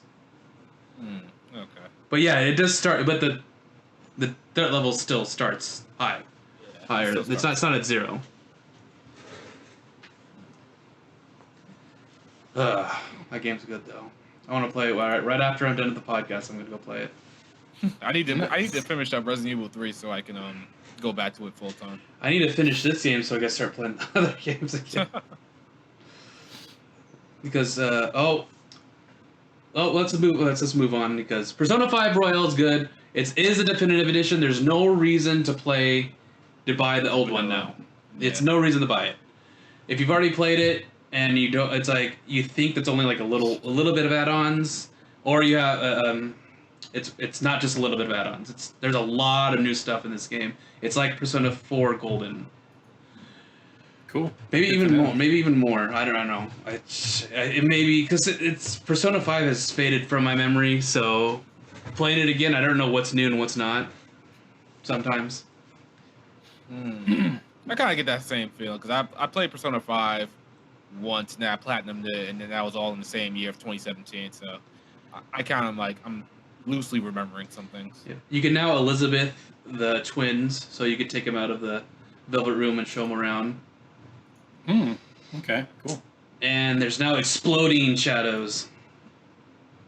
Oh yeah, that's right. Yeah, you get like shadows that just come out of nowhere. That if you kill them, they explode and they hurt the shadows around them. It's actually pretty good. Yeah, it's useful for the because these shadows hit hard. I don't remember what difficulty I played on. I played on the hardest difficulty last time. I don't know if it was hard because there's another one called Merciless now. I don't know if that was in the original Persona 5. Yeah, it was. Yeah, it was like but it came with the game. Our Merciless mode is kind of cheap because like people are complaining about random criticals, and I was thinking about playing on Merciless, and I was like, this is like kind of my new game plus on this game, so I'm just gonna take it easy and just play on hard. That's what I did. Yeah. Taylor, why aren't you playing it? You're like the biggest Persona 5 fan of all time. I'll tell you exactly why. One, Final Fantasy VII Remake comes out Friday. So I'm kind of with Pelvic in a way where I'm like, if something new comes out, that gets priority over a remake or a remaster or something like that. So my thought was there's no way I'm going to beat Persona 5 Royal in a week. So I'm going to just wait until I beat 7 Remake and then I'll pick it up. So probably not till May or June or something like that, but I'll get to it because I really want to go see what Kasumi is all about, the new character. She looks super cute. So she disappears. Certainly. Spoilers. I don't know. I don't know how it evolves because I have her as a confidant now. But okay. All right. So Final Fantasy VII Remake hype check. Are you guys still hyped? I know Pelvic isn't. Yeah. I'm hyped, I guess. Yeah, I mean, it's been a minute since I played the remake demo, and then I didn't watch it, but I heard that the launch trailer is super spoilerific, so I have not watched that. But I think right now, like, I'm just sort of like, oh, it'll come out and I'll play it, but once I'm in it, I'm going to be like, oh, this game's amazing. That's how I think it's going to go, but we shall see. I'll be curious to see how aggravating it's going to be to wait for the other entries because we still don't know how many or how they're going to get broken up or whatever. But yeah, still looking forward to it though. Shadow, how about you? I'm still hyped for it. Maybe not as hyped as I was, but definitely looking forward to it. I think I'm just keeping my expectations in check here because Tetsuya Nomura has disappointed me so many times in the past. I don't think there's a single game by him that I actually like out the bat. Maybe Kingdom Hearts 2. I don't think that was his game. Kingdom Hearts 2 is so good. But yeah, I'm still hyped. I'm still hyped for it. Can't wait for it to come out. It's not going to be a replacement for the original. Absolutely not. No, I don't think it is. Nah, I think at the end of the day, I'm just gonna play the original if I want to play the original. I can't see it being bad. I really can't see it being bad, but 2020 has been sucking as of late, so it's a possibility. Yeah, I think it's all about expectations. I think if you go in with like tempered expectations, that might be the best thing because it might give you the opportunity to surprise you. But if you're like, oh my god, this is gonna be the greatest game of all time, then like maybe you want to pump the brakes a little bit. So Yeah. So I replayed the demo recently, and the battle system clicked for me. Like I was like, okay, I get how to do this now. This is actually like I didn't have any problems with the boss. I actually beat the boss pretty easy. I played with Barrett a lot, so like Barrett's really good. Barrett's really good, and yeah, I'm looking forward to playing it. I heard that it's really different from the original, so that's what I've heard as well. I this is only one person, so take this with a grain of salt. But somebody, because it's out in Australia and other countries already, somebody said it's about 40 hours. So okay, that's about right, I think. Yeah, it should be. Yeah. They always said it was going to be like the full length of a normal game or normal RPG. So it should be 40 hours. God, I can't imagine. I mean, the original game isn't even 40 hours. I beat Final Fantasy VII recently. I got all my pirated, Final Limit Break, their best weapon. It took me like 27 hours. I can't even imagine just Midgar being 40 hours. I'm very curious to see how they're going to stretch that. but that was with you knowing how to do all that easily. That's true, but I also did a lot of grinding and stuff like that. I mean, that's a good point. I wonder if you if you know where everything is, you could beat it within like 20 hours or something like that. It's possible, yeah. Yeah, because I just walked in and beat Sephiroth in like one turn. Because like I've come to find out that if you're like at a decent level and you just go into Sephiroth with your party's final weapon and best limit break, then if everybody just does a round of their limit breaks, he doesn't even have a chance to attack. So he's actually not that hard. Classic Final Fantasies. The only memories I have of them are of Connor destroying them. I think Final Fantasy IX's Golden Chocobo. I think that's what he was doing. Oh, dude, that's so tedious. Was it Chocobo Forest where you have to dig for stuff? Ugh. Yeah. And then like the secret boss. I forgot what it's called. I think it starts with a C. It's like a giant. It's like a giant ball or something like that. I forgot what it was. I don't remember. I know what you're talking about. I couldn't tell you the name though. Oh. No, sun just popped up. Oh. All right. So, did anyone get fooled by April Fool's announcement? Not anymore. Like I wanted to make a special video on April Fools. I always wanted to do it, but I didn't have time to do it. So Namco made an April Fool's video for Tales of Versus 2. Oh, that's just cruel. And when I was looking at it, I was like, oh, this looks awful. It looks like a mobile game. And then it's like, Tales of Versus 2, mobile only, comes out December 5th, 95, because that's the first. And I'm like, oh, okay, I get it. But it was like it was the battle system. It was a fighting game. They made it a fighting game. Like that's exactly what they need to do, except with Arc System Works. It's a 2D fighting game. That would be cool. Yep. It's funny that you bring up April Fool's Day. So I put a video out really late the night before about that Paper Mario rumor, because there was a bunch of rumors about like, oh, there's a 35th anniversary collection for Mario and a new Paper Mario or whatever coming out. And then I put a video out about it, and that video bombed. And I'm thinking it might have been because people thought it was an April Fool's joke or something, because the video is like, is there a new Paper Mario coming out in 2020 or something like that? Mm-hmm. So yeah, that's I got the negative side effects of that. But I didn't really see any April Fool's stuff. I think people kind of laid off this year. Yeah. Except for Tales of Versus 2. Ugh. That's it. All right, lady. It's time for your lightning round questions. Oh god. Okay, everything's fine. All right. As followers of our podcast, you all know about our lightning round questions that we ask our first guests, the first time around. They're scary. Better watch out. Okay, yeah, my heart's like rapid firing right now. All right. Okay. So here's the first one. Which JRPG got you into the genre? Probably Pokemon or Phantasy Star 4. Phantasy Star 4. What is that on? That was on Genesis? Yep, sure was. Okay. Nice. Sure was. Yep. So when you say Pokemon, like red and blue Pokemon? Oh yeah, I had both. Nice. Yep, I had that, and then I got yellow, and then I got gold and silver, and then that's when I kind of fell off. I fell off You know, after Yellow. they're all pretty much the same game. Yeah, I tried to get back into Pokemon with what is it, like Sun and Moon, like X and Y and Sun and Moon. I tried. I think I had Y and then I had Moon, and like I just was like, I don't care. I tried, and I was like, I don't care. So I didn't get the Pokemon on Switch. I was like, you're not gonna care about it. I was like, yeah, you're right. You're right. I mean, if you played X and Y and Sun and Moon and didn't like it, I mean, whatchamacallit, Sword and Shield were good. The graphics were nice, but yeah, it's pretty much the same game. So yeah, maybe a smart choice for you. All right. I was definitely. Favorite JRPG of all time? I don't know. I don't know. I can name 5 JRPGs I really like, but it depends on my mood. I could do that. Can I do that instead? You could do that. Yeah, I wouldn't put it on. I put it on the spot. She's No. one Well, JRPG. this isn't your podcast, baby. I would no. Nick, listen, I'll put her on the spot right now. All right.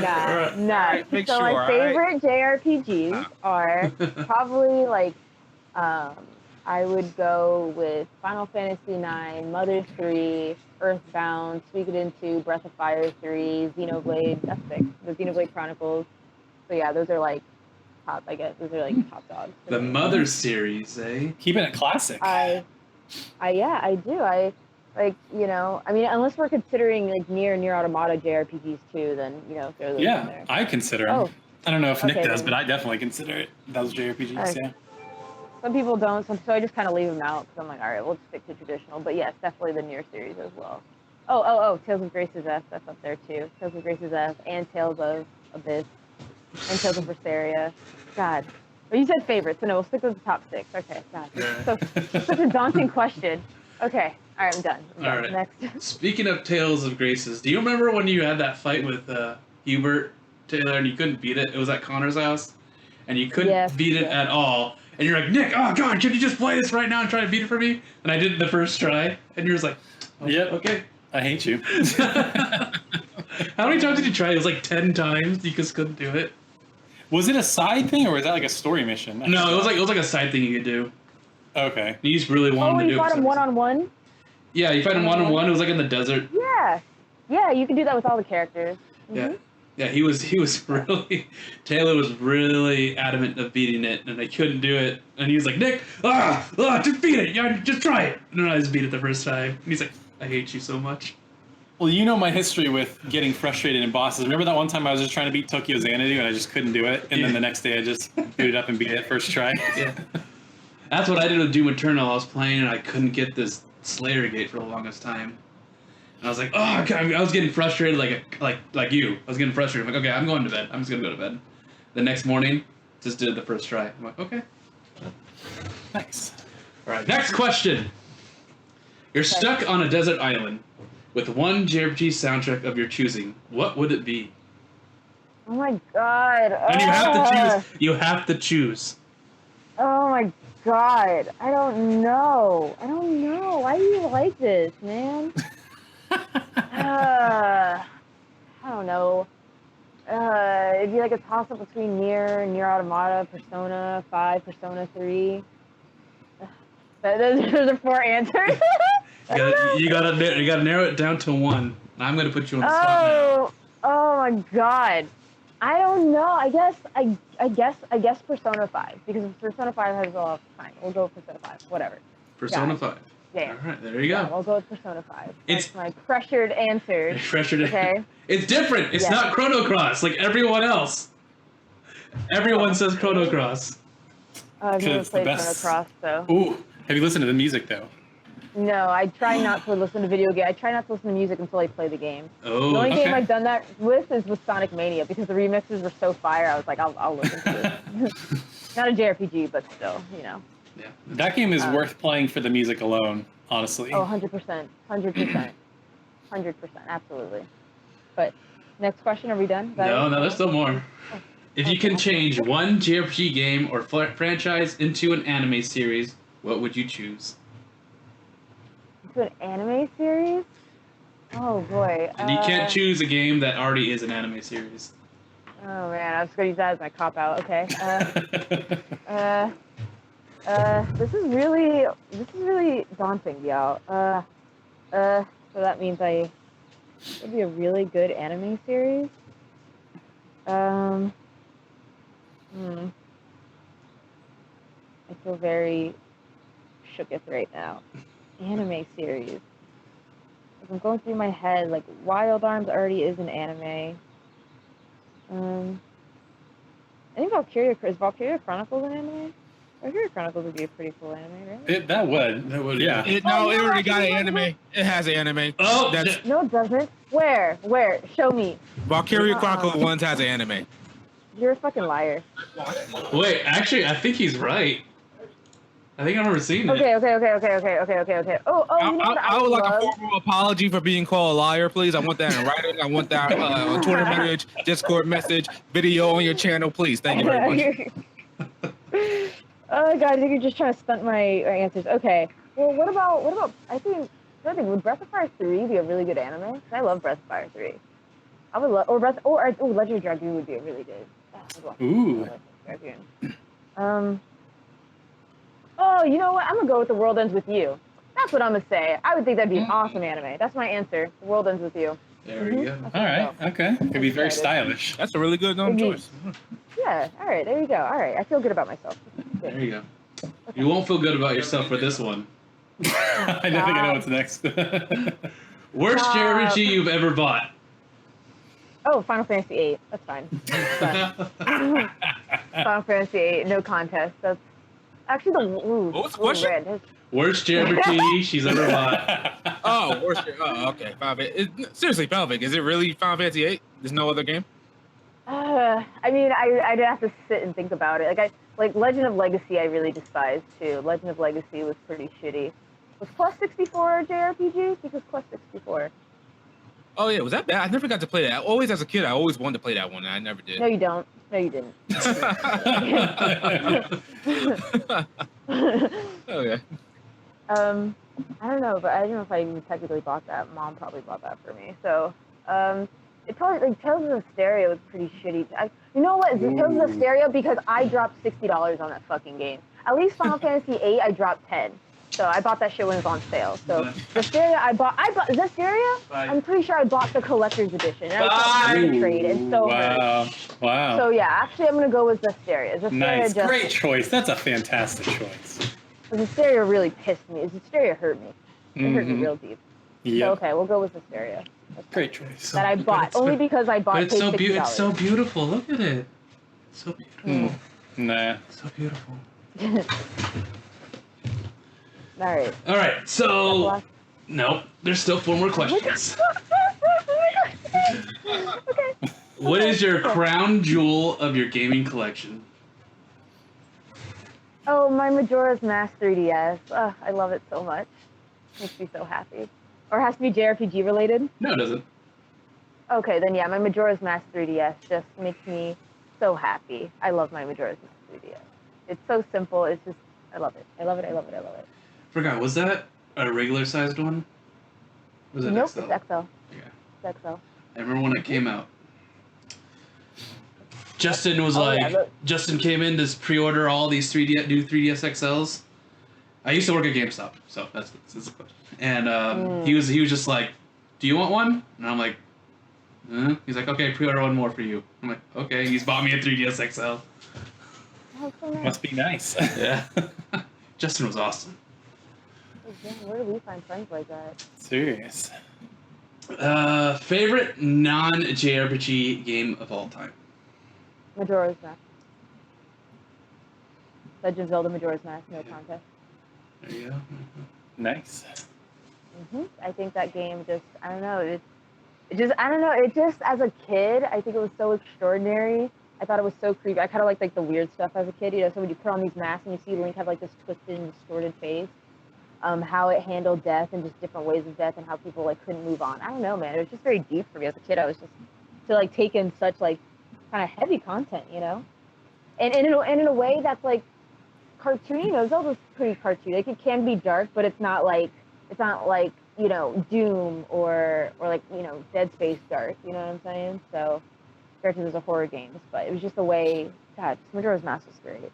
And I think it's just the moon, the atmosphere, of the poison swamp, and just oh gosh, I could I can ramble. And I played Majora's Mask as an adult, and still, oof.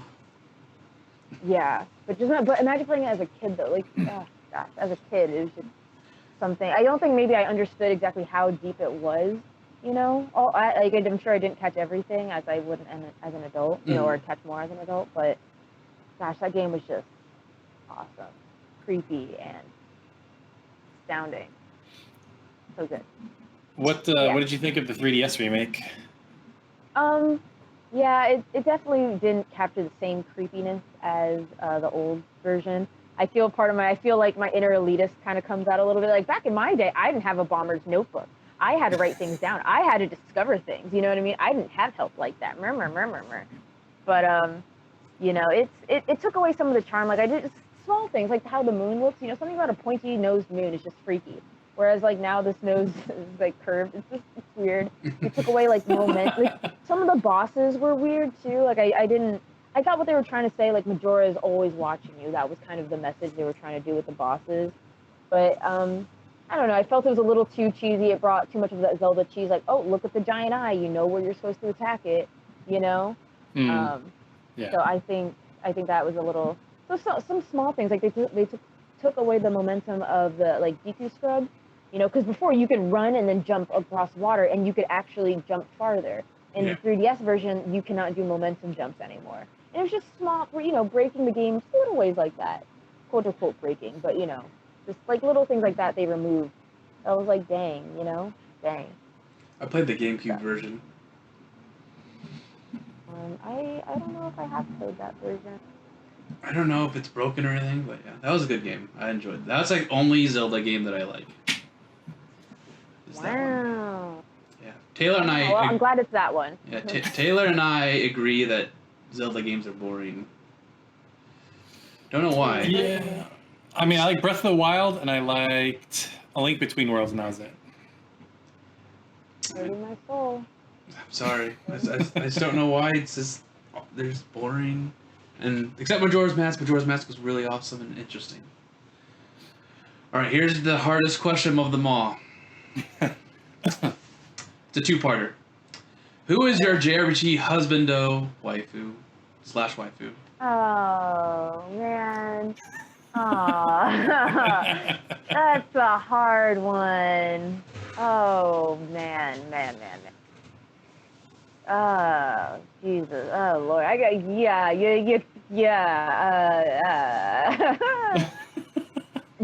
got me there, man. Favorite? Like I can only choose one again? We're pigeonholing me again? Yep. Can't. Oh my Lord. So the next part is even harder.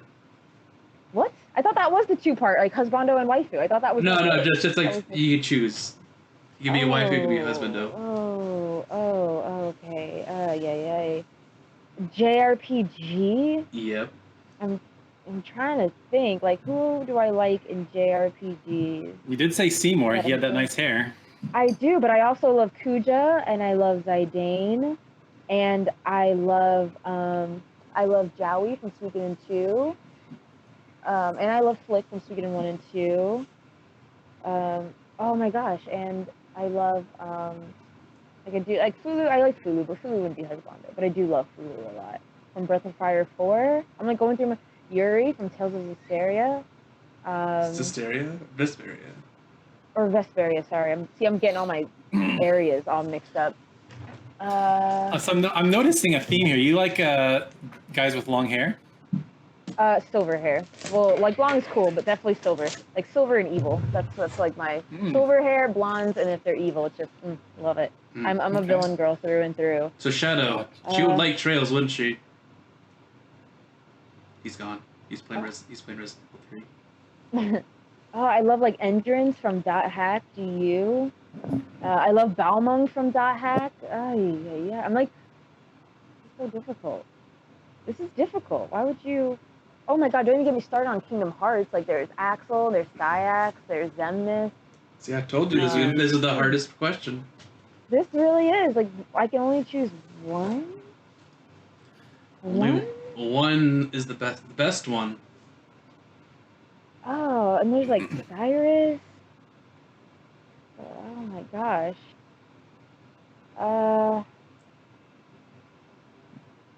Oh man, this isn't all right. I'm you know what? I'm gonna go with Zidane from Final Fantasy IX. That's what I'll Alright. say. All Oh, that right. hurt me. I feel like all my husbandos are just gonna like. They're glaring at you evilly. I really do. I really do. I feel like I'm a great betrayer. Oh, that hurt me. All I do right. love Zidane though. Okay. Second part. If you had to get a body pillow, who would it be? Oh, it would probably be like Link or Kuja. Yeah, definitely be Link or Kuja. But if we're doing JRPGs, it'd probably be Kuja. It's his man song. I would love it. Love it. So that will go with Kuja. All Okay, that right. one was okay. God, that was. Jeez, oh my gosh, You that was made such a it. difficult question. You made it through. You made it through the questions, the lightning round questions. Thank you. Oh my God, that was stressful. That was really stressful. I was not expecting it to be that stressful. Okay, all right. Wow. I mean, usually it's like a fun thing, like, oh, just tell me your favorite things, but it's hard when you have a lot of favorites, I guess. I know. That's what I'm saying. Like, I just felt so betrayed. I don't know. I feel. I guess in my head, I'm like, oh, this is gonna come back and bite me. So I was like, oh, why'd you choose Kuja? I thought it was Zidane. Oh, why did you choose this character? What happened to this character? Fake. You know. I'm like, oh my God, I just want to love them all. You know. Shout out needs to yeah. write all this down so he can come back. You know, make big comebacks. I mean, in the end of the day, we all want our harems, right? I mean, we can't always just choose one. See, okay, thank you. This man gets it. All right. Just one. I like you. It's all. My harem's just gonna be filled with teachers. It's Kawakami and Sarah and Toa and who else? Listen, this question was really simple. I don't know how anybody couldn't answer this question. All right, waifu for me, Tifa, easily. I'll even go to Husbando, Jade from Tales of the Abyss. Let's go. All right, I'm done. Oh, I Go ahead. love Jade. Oh, see, oh my God, I respect you, Jade. If I had I don't know who my waifu would be, honestly, for if it was a JRPG. That's weird. Huh, a waifu for me? I could choose that for you, Pelvic. Just pick Pyra from Xenoblade. Oh hell no! I thought you were gonna be smart and kind. I thought you were gonna say 2B, and I was like, I mean, I'll take 2B. Actually, it's a lie. Kaine is my waifu. I lied. I said that. You're right. That was easier than I thought. You know what's interesting? That's one of the reasons I want to play Nier, because I've heard a lot about Kaine. Kaine awesome. is So I can't wait a to play. delicate fucking flower. Okay. I heard she was a That's what Kaine badass. is. She is perfect, and I love her with every fiber of my being. What game is she from? The original Nier? Nier. Yep. Mm-hmm. Okay, Kaine. How do you spell that? Yes. Kai, or yeah, Kai, and then or NI apostrophe E. Okay. Isn't that a guy too? Yeah, she is intersex, or yeah, I think that's how you say it. Yeah, Oh man. Oh, really? Huh. Interesting. she is. She is. Oh, she kind of looks like. Oh no, that's somebody doing a fan art. I'm like, that looks like 2B, but it was just somebody drawing her in, or drawing 2B in her costume. Yes, because you can get Kaine's costume in Nier Automata, which I did, and which TV is wearing. Got it. All right, Taylor. So I've been playing this Final Fantasy Tactics mod on my PSP, Oh yeah, and it's like Final Fantasy Tactics hard mode. yeah. It changes like everything. Every character, their ability, like monsters' abilities are all different. And you can't do the job up boost, job point boost, JP boost. There you go. That's not a thing anymore. Only Ramza has it. And it's like you need to get a PSP hacked, and I need to send you this ROM. It's gonna. Well, that would require me to have a working PSP because all mine have the fat batteries that exploded. So All right. that's kind of where I'm at with PSP. But yeah, that was good. Okay, let's do some fan questions, Discord questions, and then that will be it. From Josiah Taku, what do you think the perfect balance for playing new release games versus hammering away into the backlog of past games? Ooh, I never know how to answer this because, like, for me, the way I always do backlog is like it's based around what's new. Like, I guess you have to decide like how badly do I really want to play this? Because, like, for me, it's like I'm definitely playing 7 Remake. Like, there's no question. So everything around that, I had time. I was like replaying EZ8 and Tokyo Xanadu. So I think it's you just try to fill those gaps in between the big releases. I think that's all you can really do. Unless you're trying to be ultra aggressive. Like, I know people that are like, I'm not playing any new games this year. I'm only doing my backlog. So I guess it just depends on how badly you want to play these games, or, you know, are you dying to play 7 Remake or Cold Steel 4 or whatever? So I guess it just depends on how badly you want to play it. Are you able to play multiple JRPGs at once? No, I can't do that. Yeah, I tried that once, and I either don't make any progress, or like I forget what happened in the other. So for me, it's just, you know, I might play something like a Rocket League or something that doesn't have a story or is kind of brainless, but not 2 JRPGs. It's too hard. It's very difficult. Have any of you been able to do that? Have I been able to? We've actually tried, I think. I'll play like maybe demos, you know, while I'm playing like my main RPG, but I'm not a fan of doing multiple JRPGs at once. Not really. It's so hard. I can't do it. I like focusing on one thing. You know what I mean? I want to give my attention to all. And I've noticed too, I'd probably be bad at it because while I was playing the Bravely Default demo, so prior to that, I was playing Alliance Alive, and then after I beat Alliance Alive, I started playing Final Fantasy VIII. And I just noticed while I was playing Bravely Default, I was trying to play it like Alliance Alive. I was trying to play it like Final Fantasy VIII. I'm like, why can't I draw from this guy? Oh wait, that's wrong game. You know? Oh, why are my formations wrong from Alliance Alive? Oh, I can't do that. That's not how you play this game. You know? So I think it just like it jumbles up in my head, and it kind of messes me up, and it doesn't make me, I don't know, fully focused. I like to go in JRPG with a clean mind and just focus on the story, focus on the characters, focus on the gameplay, focus, you know? So, yeah. Yep. No, I hear you. So, Josiah, you gotta focus. Focus on one game. Stop starting multiple games and not finishing them, because you have a problem with that. Just gotta finish your games. From Dino Dave, what Dragon Quest games have you played, and of which is your favorite? As well as that, what is your favorite Square Enix licensed RPG? I've only played, I played 7, 8, and 11, and 11 is by far my favorite. 11's great. And then I don't know what that other question means. The licensed RPG? Or is he saying like Square Enix didn't really make like are they saying like Super Mario RPG or something like that? Yeah, stuff like that. I don't really know of any besides that one. Because they don't really make like, there's no like Marvel RPGs or something. So like Tokyo, I don't really know how to answer. Like Tokyo RPG Factory and stuff like that. Yeah, I don't know. I don't really know how to answer that other question, unfortunately. I feel bad because I haven't really played a Dragon Quest game. You should try. You have 11, right? I do have 11, and I played it, and then I stopped playing it. I forget what happened, but I just stopped playing it. I was like, I'll just wait for the definitive edition, but that's probably gonna be That's probably gonna be a backlog game. Hmm. And I don't know about the Square Enix ones. Kingdom Hearts? I don't know. Oh, okay, that's a good one. Yeah, maybe one of the Kingdom Hearts games. I like Kingdom Hearts 2, and I don't know why, but I really enjoyed Birth by Sleep. Like, and I know a lot of people don't like that one, but I really enjoyed it. I played on the collection, so not on the PSP. Gotcha. Any? Yeah. Birth by Sleep. Yeah. Which one's Birth? No, I like Birth by Sleep. Birth by Sleep is one of my favorite ones. Okay, I'm thinking Dream Drop Distance. That's the one I wasn't not a fan of. Dream Drop Distance. Okay. Yeah, it's the 3DS one. Yeah, dropping. Yeah. Well, no, I thought that was one of the best ones, honestly. I quite enjoyed Birth by Sleep a lot. Yeah, I really enjoyed the battle system.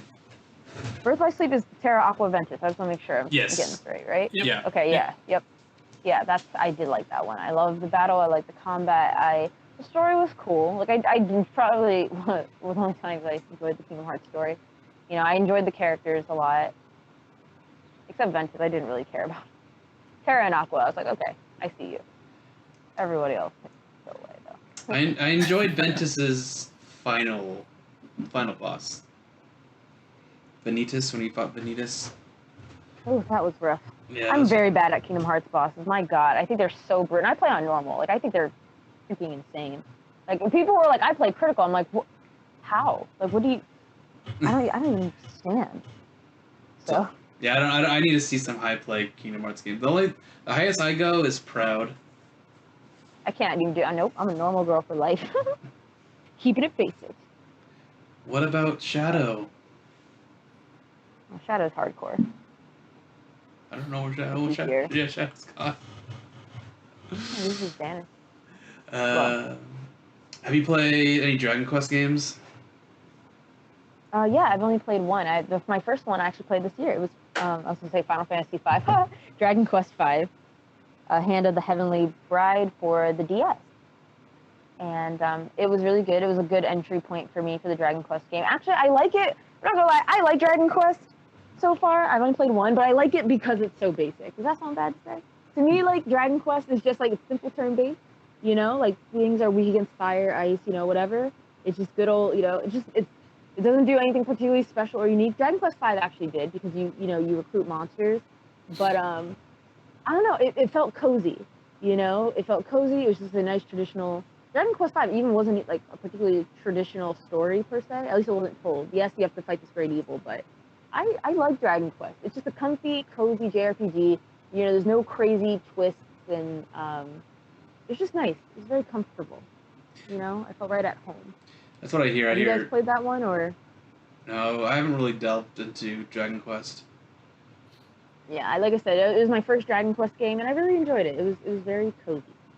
So, yeah. Yeah, I watched your video on it recently, and I didn't know that it had like a like you could choose who you marry kind of thing. If I remember that, like that seems kind of cool for like how when that game originally came out, like games weren't really doing it back then. So that's kind of a cool mechanic. Yeah, no, correct. Dragon Quest did a lot of first things. Like I think I don't think Dragon Quest was the first because I was looking into it. I think Shinigami Tensei actually was recruiting monsters first. Dragon Quest was like number 2. You know, was second place to that. Like before, you know, people think Pokemon when you think like capturing monsters, right? But no, Dragon Quest did it before Pokemon. Just throwing that out there. You know, so it's kind of like, dang. And again, when you remember for its time, right? It really laid some groundwork there. You know, as a pioneer of sorts.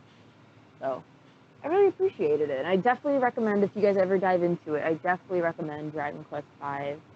If you're looking for a very comfortable, like easy JRPG, like I even took on like one of the extra bosses, like secret bosses.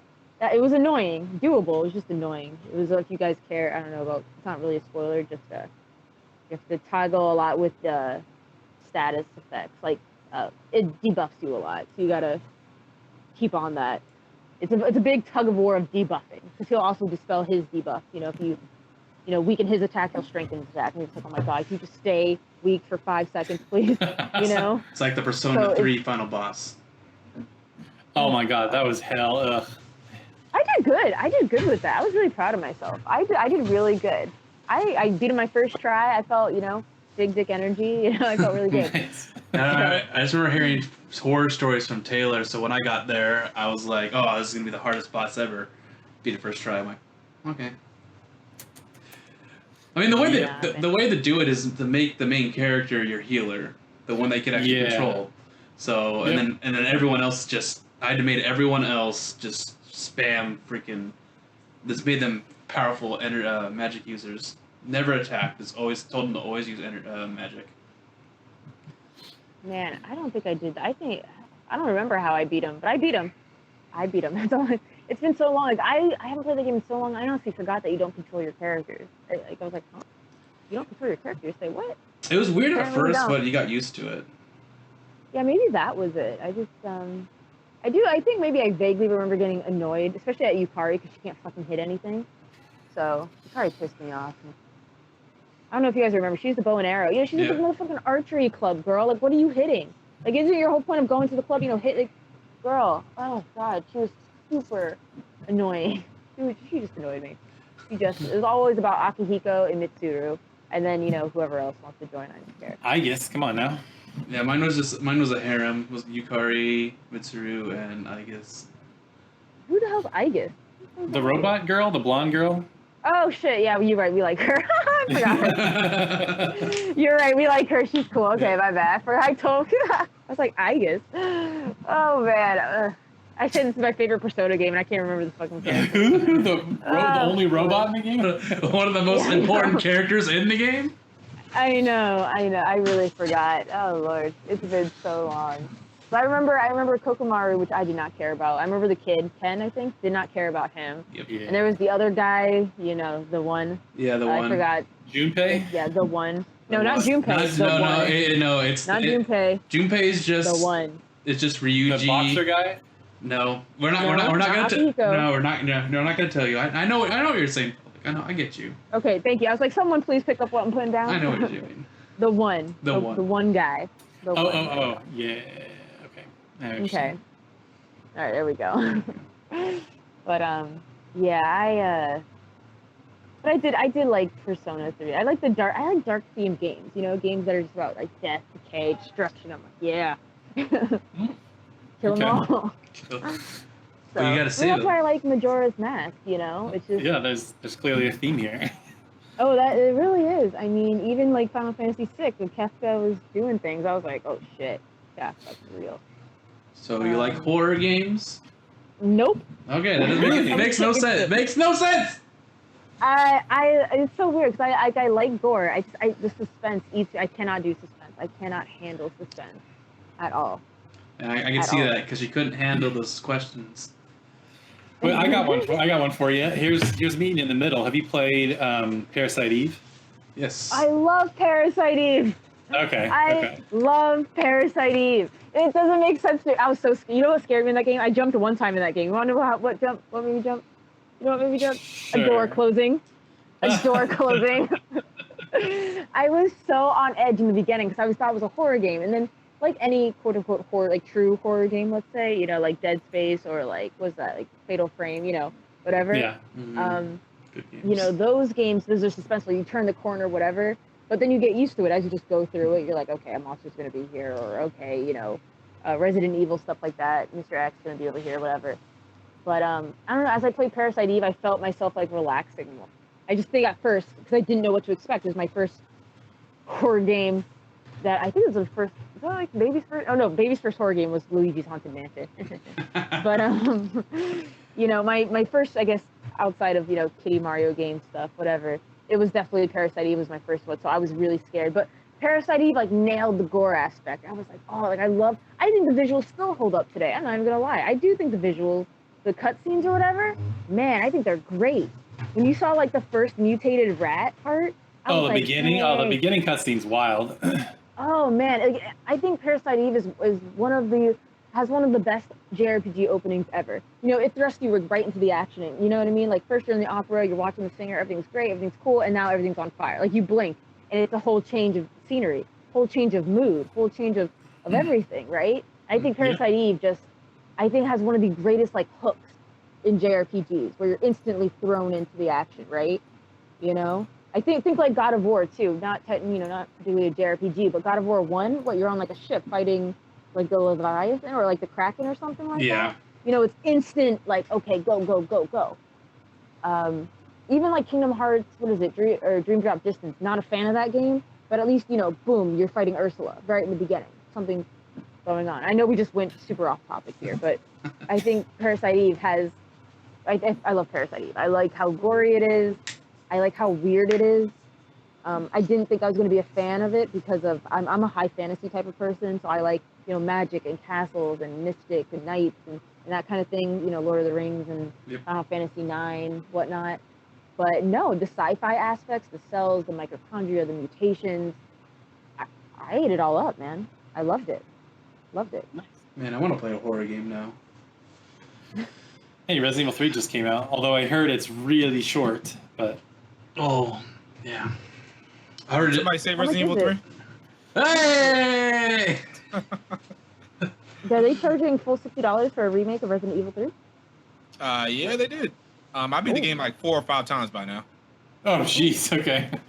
So it's kind of short though. It's kind of short, but it's good. It's a good. I think it's a good length for what it is.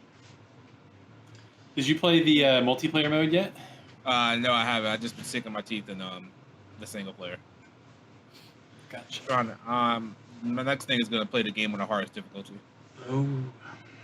You know, Taylor, you gave Connor my PS4 and Resident Evil 2, and I can't get it back. You know, I was actually just thinking about that the other day. I'm like, I wonder if Connor ever gave it back to me. You could just be like, Connor, give me my PS4 back. Just go over there and grab it. I mean, I can technically, but we're not allowed to, meet. Oh, I see what you're saying. Okay. Got it. Aye, that man. All right, a couple more questions. These should be quick. From Mike Travis, if you could have one JRPG series come back from the dead with the original creators at the helm, what would it be? For example, my pick would be Suikoden. Suki. What was this pick? Yeah, what's Somebody dropped something. My phone! I dropped my phone! It's probably broken. I think he said Suikoden. Suikoden, yeah. Ooh, Suikoden, however you nice. say it. Suikoden 1 or 2? No, he just wants the series to come back. Oh, okay. Respect. Absolutely. Respect. Dead series to come back. I got one. Okay. 2D Tales games. That doesn't Okay. count. Love Shadow just be like, no, wrong. 2D Tales games need to come back. Oh man, it's never gonna happen, my guy. I know, but let me dream. Disrespect. Jesus. Sweet.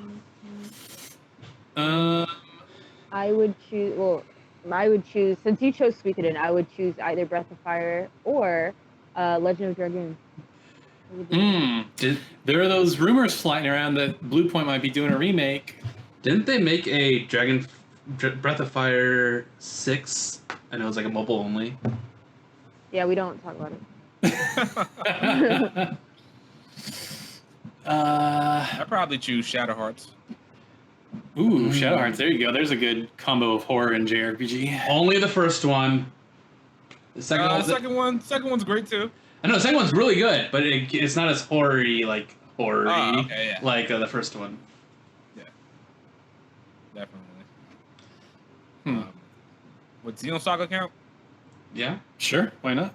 Okay, yeah, Xenosaga definitely needs to come back. I think I heard you guys talking about Parasite Eve. That one needs to come back. Nomura done fucked up with Third Birthday. Third Birthday. Ugh, God. Oh, God. I feel like I'm obligated to say Final Fantasy Tactics. Yeah. That TV's like.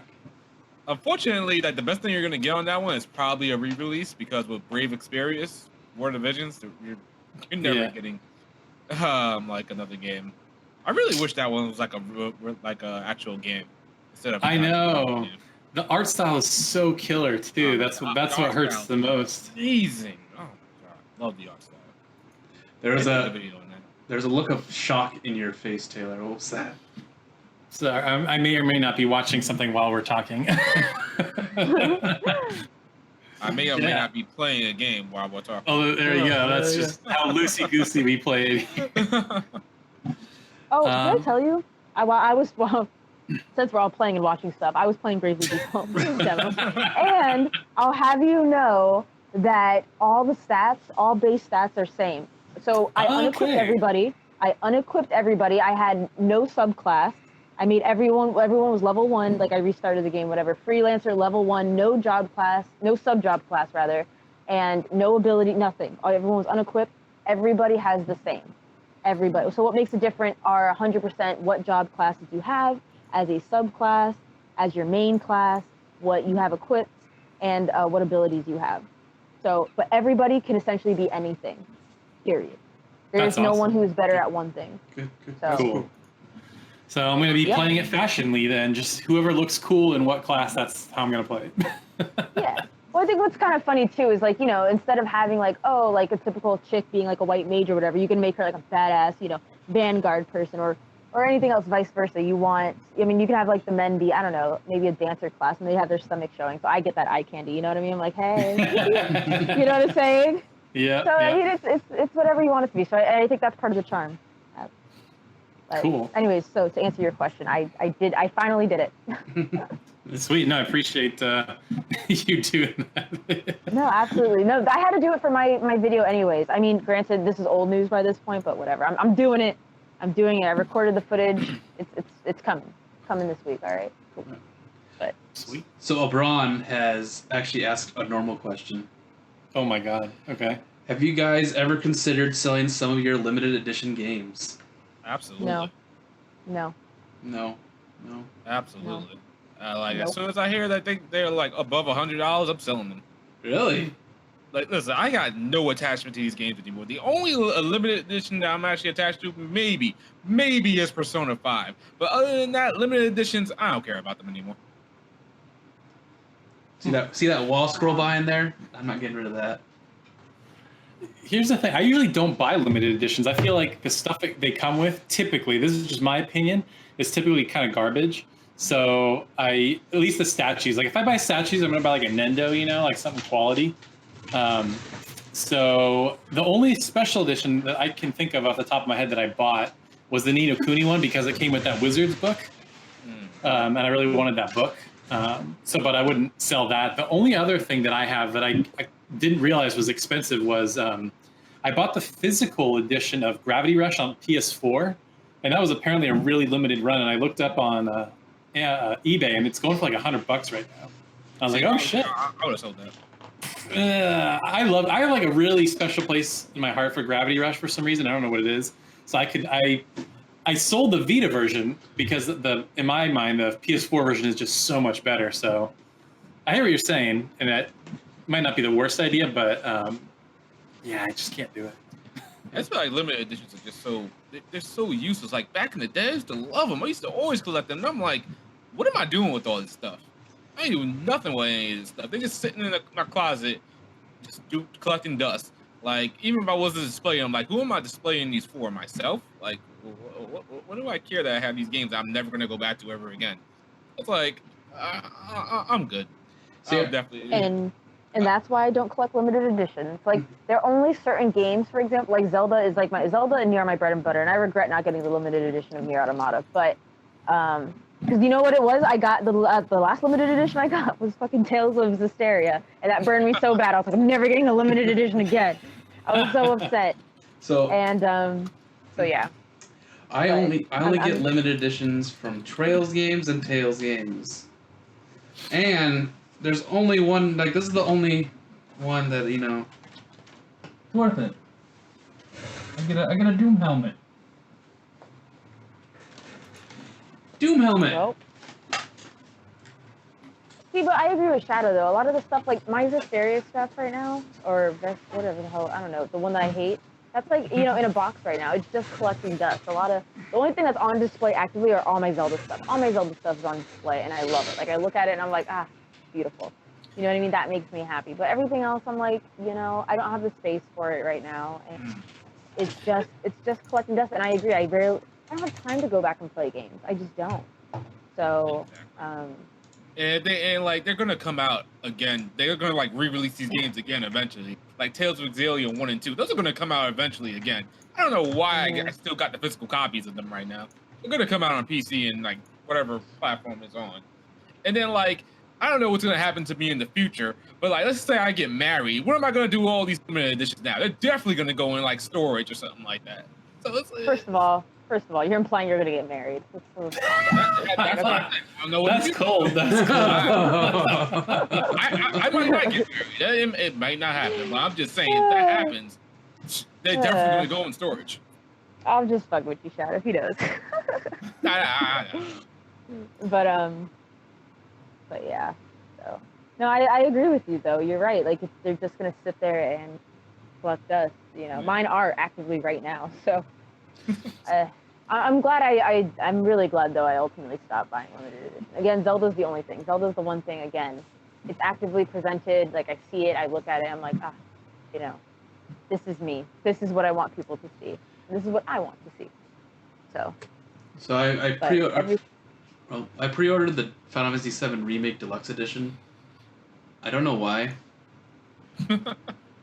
And apparently I'm going to be getting it in the 14th instead of the 10th.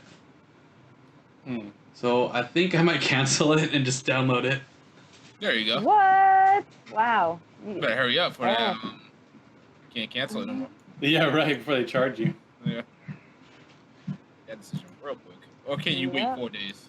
No. Okay. So I canceled. I was gonna buy Persona 4 Royal physically, and then I couldn't anywhere. So I'm like, okay, I'm just gonna download it. Well, probably because Persona 4 Royal isn't real. It's Persona 5 Royal. Get it right. Same thing. Whatever. Wow. Ouch. Wow. Man, this is... Wow, what a fake gamer boy you are. I dude. know. Jeez, God. they can't even get it right. What's no. next? Persona 5 Golden? Come on. I now. know. I am the worst. I actually want to play Persona 4 Golden again. Me too. You want to know why? Because, all right, hold on. Have you guys all beat it at least? You guys, everyone's beat it here? Oh, it's my favorite game. Yeah. Yeah, I beat it. Just Okay, finished well, the thing is, I mean, I technically beat it, but I didn't because I don't think I went back in the TV. I did. The point is, fog encapsulated the Earth, so I just was like, oh. I She guess she got the bad ending. I did. And the thing is, okay, so check this out, right? So real quick story time. That was my first ever Persona game, Persona 4 Golden. That was my. So I didn't start my social links until I got Naoto, right? That's her name. Yep. Right? Oh so my it was the God. last character. Like I didn't know I was supposed to like because this party members, but they wouldn't like initiate the social link. Like maybe I had to do something beforehand or whatever, but it didn't initiate. You know, until like I think I pulled out. Like I went online. I was like, what's going on? Like what am I supposed to do? And I was like, oh shit. Like I was so behind. I was like, well, I'm not gonna get the social links. I'm screwed here. But She calls me a fake gamer boy. it was. I thought you were gonna say. I thought you were. That's a damn game, okay? I thought you were going to say it's like, man, I haven't gotten the golden ending yet. I'm like, oh, okay, that makes sense. No, not a lot of people have gotten the golden ending, but no, you haven't gotten any of the endings. No, I did the ending. It's called the bad ending. Yeah. I got an ending, okay? The world just died. And you know, I said it, and so it still counts. Like I got to the end of the game. All right, I got the game. I don't know. Did I beat? So I never actually took on the final boss. Like the last one I fought was the guy in the T-shirt. In He was heaven. an angel T-shirt guy. That thing. Yeah, that thing. That was the last thing I fought. And I didn't know, like at the end of Persona, you know, there's these like kind of questions that you're supposed to answer correctly. Me, I left that bit in the TV. Like, you're supposed to like, take them out. I was mad, you know. So that's. You see, the thing is, you can't truly play JRPGs how you want to because let me tell you, I had this guy. Yep. You leave Shadow behind. Shadow's an edgelord. He fucking leaves probably like 7 times. Bitch, bye. You know what I mean? If it was up to me. But of course, you know, you think so. You keep, you know, you wait for Shadow, or you do, you know what I mean? You do certain things. You choose the best options in Persona 3 or Persona 4 or 5. Oh, I think you look good today. You know, versus how that just makes you look ugly. You know, you wanna get those social points. Oh yeah. So you lie. You gotta lie. You gotta get the points. So yeah, exactly. That's what it's about, the points. You know, not your mom. That's the point. So the entire last So that's my Persona. the entire last segment of Pelvic is robot voice Pelvic. It's awesome. Oh, I'm sorry. No, it's fine. I could understand. I could have understood you, but it was funny because it's a robot. Because of the lag, the internet was messing up a little bit. But that's a game that you got to go back to. You got to finish Persona 4. Time out. I do. Wait I know. a minute. you Back it up for 2.5 seconds. Did I hear what I thought I heard? Because I don't think I did. I don't think I did. Somebody repeat that again. She has to go back and actually finish Persona 4 Golden. Pelvic, what in God's name are you doing out here? What is going on? My first Persona game. It was my very first Persona game. I didn't know you had to answer the questions correctly at the end, so I pretty much left the guy in the TV. I said, piss off, dude. You know, you captured Nanako. I don't want you in my real world, so you can come here. And then Fog came and just consumed everybody. Okay, It doesn't so first matter of all- because the credits rolled and I beat the game. Okay, so I first didn't of all, understand what you're happened. bouting out like crazy. We can barely understand what you're saying right now, which is makes sense because no. you're slandering Persona 4 right now. So, you know, I don't think I want to hear this. And second of all, it was really easy to call it was a Dachi. Like, we all knew it was a guy. Like, come on, Oh no, man. well, you find out. Oh yeah, hell yeah, I knew it was a Dachi at the end. I was like, you son of a bitch. So how'd you get the bad ending? I don't remember. She was a newbie. She was a newbie. That's just... I was my first one. Can you guys hear me, or am I still botting out? They're okay. You're here for now, yeah. Okay, I'm sorry. I was gonna say, let me come back or leave and come back, but all right, cool. So, but I was a newbie. All right, leave me alone. I would love to go back and play Persona 4. Honestly, I just want to play the spa scene over again. That's what I'm here for. I'm here for the spa scene. I'm here for my boy struggling with his sexuality. I love that. Oh my god. What was it, Kenji? Kenji? Oh my god. Oh Kanji, my that's god. what What it am I is. listening I to? loved him. The spa. Are you kidding me? He's like, ooh, hoo, hoo, hoo, hoo. And he just didn't know how he felt about Nanako. He's like, oh my god. It was so cute. It was cute. The only person I didn't like in that game who I like was you. She's the fan chick. Yukiko? Yeah, she was boring. Oh. As fuck. I was like, my Oh Oh god. my god. Oh my god. What? Let me guess. She was your favorite character? She your favorite character? That's like everyone's favorite character. Oh my god. What? She was my first, waifu pick in that game. Oh, gross. Oh, man. Taylor, what are you doing? What are you guys? What are you doing? How are you people not? How is she your first wife when Chie exists? You can't appreciate a woman who likes steak? A woman who likes steak? Here's what you don't understand. When I played it for the first time, I played the PS2 version. When they changed voice actors for Golden, they got a new voice actor for Chie, and I feel like the new Aaron Fitzgerald did a way better job. I think Chie in OG Persona 4 is really boring. That's just how I feel. But yeah, she definitely got better in Golden. Okay, but I've never played the original, so all right, fine. Golden's better, don't bother. I guess I'll give you a pass. Now, what's your excuse, Shadow? No, I like both. Yukari? I like both. No. Earlier in this podcast, you were like pigeonhole her. Put her on the spot. She can only choose one. So all right, your turn. Pick one. Chie. Okay, you're cool. It's gonna go with That was easy. Did you see Chie's? Oh yeah, you probably didn't. Chie's Valentine event and Persona 4 Golden was just, oh man, it was so pure. It was so great. She was like, how can you like a person like me? I was like, why wouldn't I like a person like you? Oh my god, it was so great. Oh, so okay, I respect you. All right, now it's your turn, sir. Well, I'm sorry. Hold on, is this your fit? You don't like Chie, buddy? Yeah, you ain't off the hook. I'm talking to you, Which one? Nick. What? No, I like Chie. I'm sorry, but is she number one though? Yeah.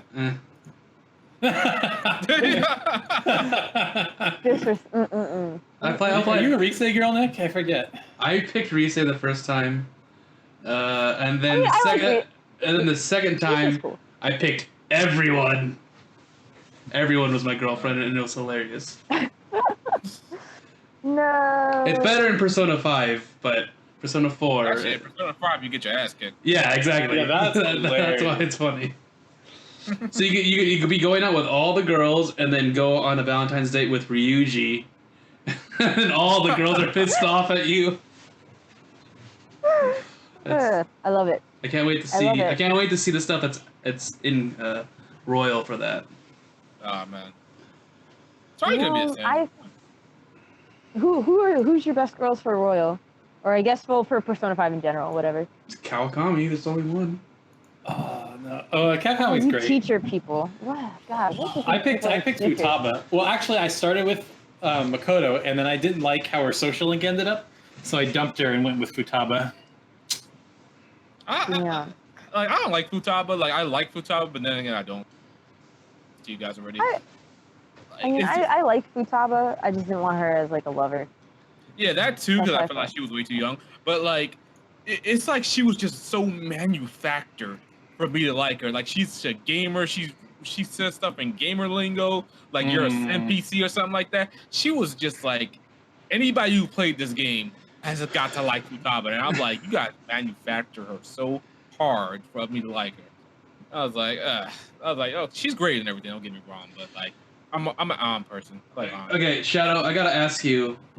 You played.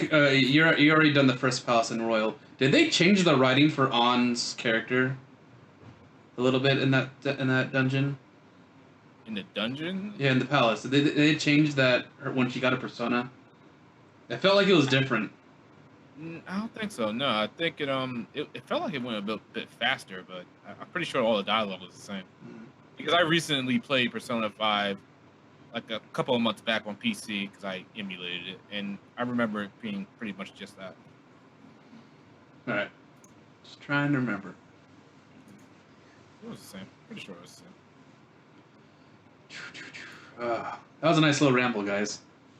Nice end of the podcast ramble. There you go. But Yeah. Thank you for joining us, lady. Hopefully you can join us again. Share your channel. Where can people find you and all that? Oh, okay. So you can find me on YouTube at Pelvic Gaming. I do a lot of JRPG content, a lot of reviews and top fives. That's kind of my bread and butter. And then you can find me on Twitter at Lady Pelvic. And then I have Facebook, Pelvic Gaming, and Instagram, Lady Pelvic. It's Lady Pelvic or Pelvic Gaming. I know I did not uniform myself, but so yeah. If you like JRPG content, that's what I'm about. So, yeah. All right, thank you. And you guys all know our contact information. The links are all going to be below. And yeah, we'll be back next week. Hopefully, we'll all have played Final Fantasy VII Remake, including Pelvic. Because Shadow is going to convince her.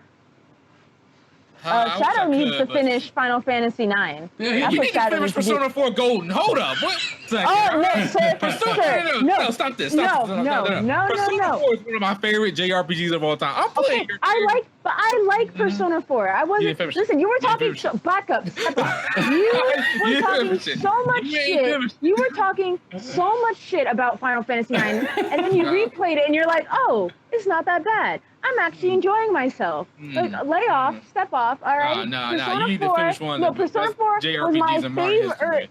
Was my All right. first Persona game. No, So don't yeah, I made stop some it. mistakes.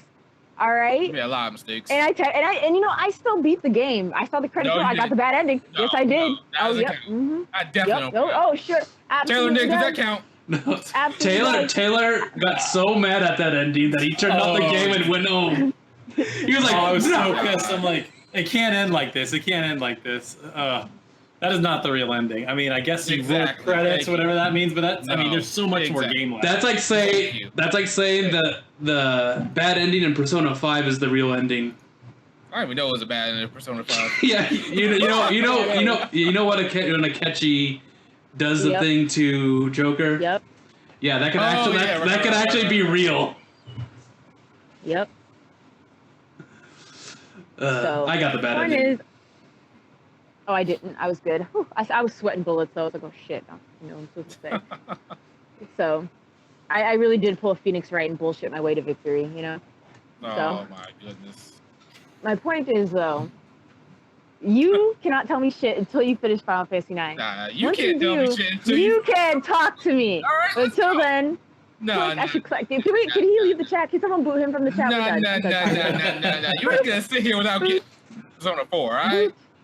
No, listen, I like Persona 4. Mhm. But the difference, here's the difference with you and I. You talk so much shit about Final Fantasy IX, and then you're playing it. You're like, oh, it's pretty good. I'm actually enjoying myself. I'm gonna keep Okay. it real. Listen, I'm gonna keep it real with you, okay? Like, it's not that great when it comes You to are the so characters. When it comes full to of the characters, shit. it's not that great. But I'm gonna say this: they're just not my cup of tea. There's a reason I play this game. There are just none of these characters are my cup of tea when it What comes the to hell that. happened I can between understand. 2 weeks ago and now? Bitch, I got receipts. I slid in this boy's I'm not DM. saying they're Okay, bad. I'm not and saying was they're like, bad. how? I'm He's just like, I'm saying- enjoying it. Like that. Oh man, I should put your ass on blast on Twitter, man. All right, And, go ahead. and this flip flopping is great, especially since when I was on the HPMP podcast, you're like, oh, this game's really good. This game's pretty good. I enjoy it.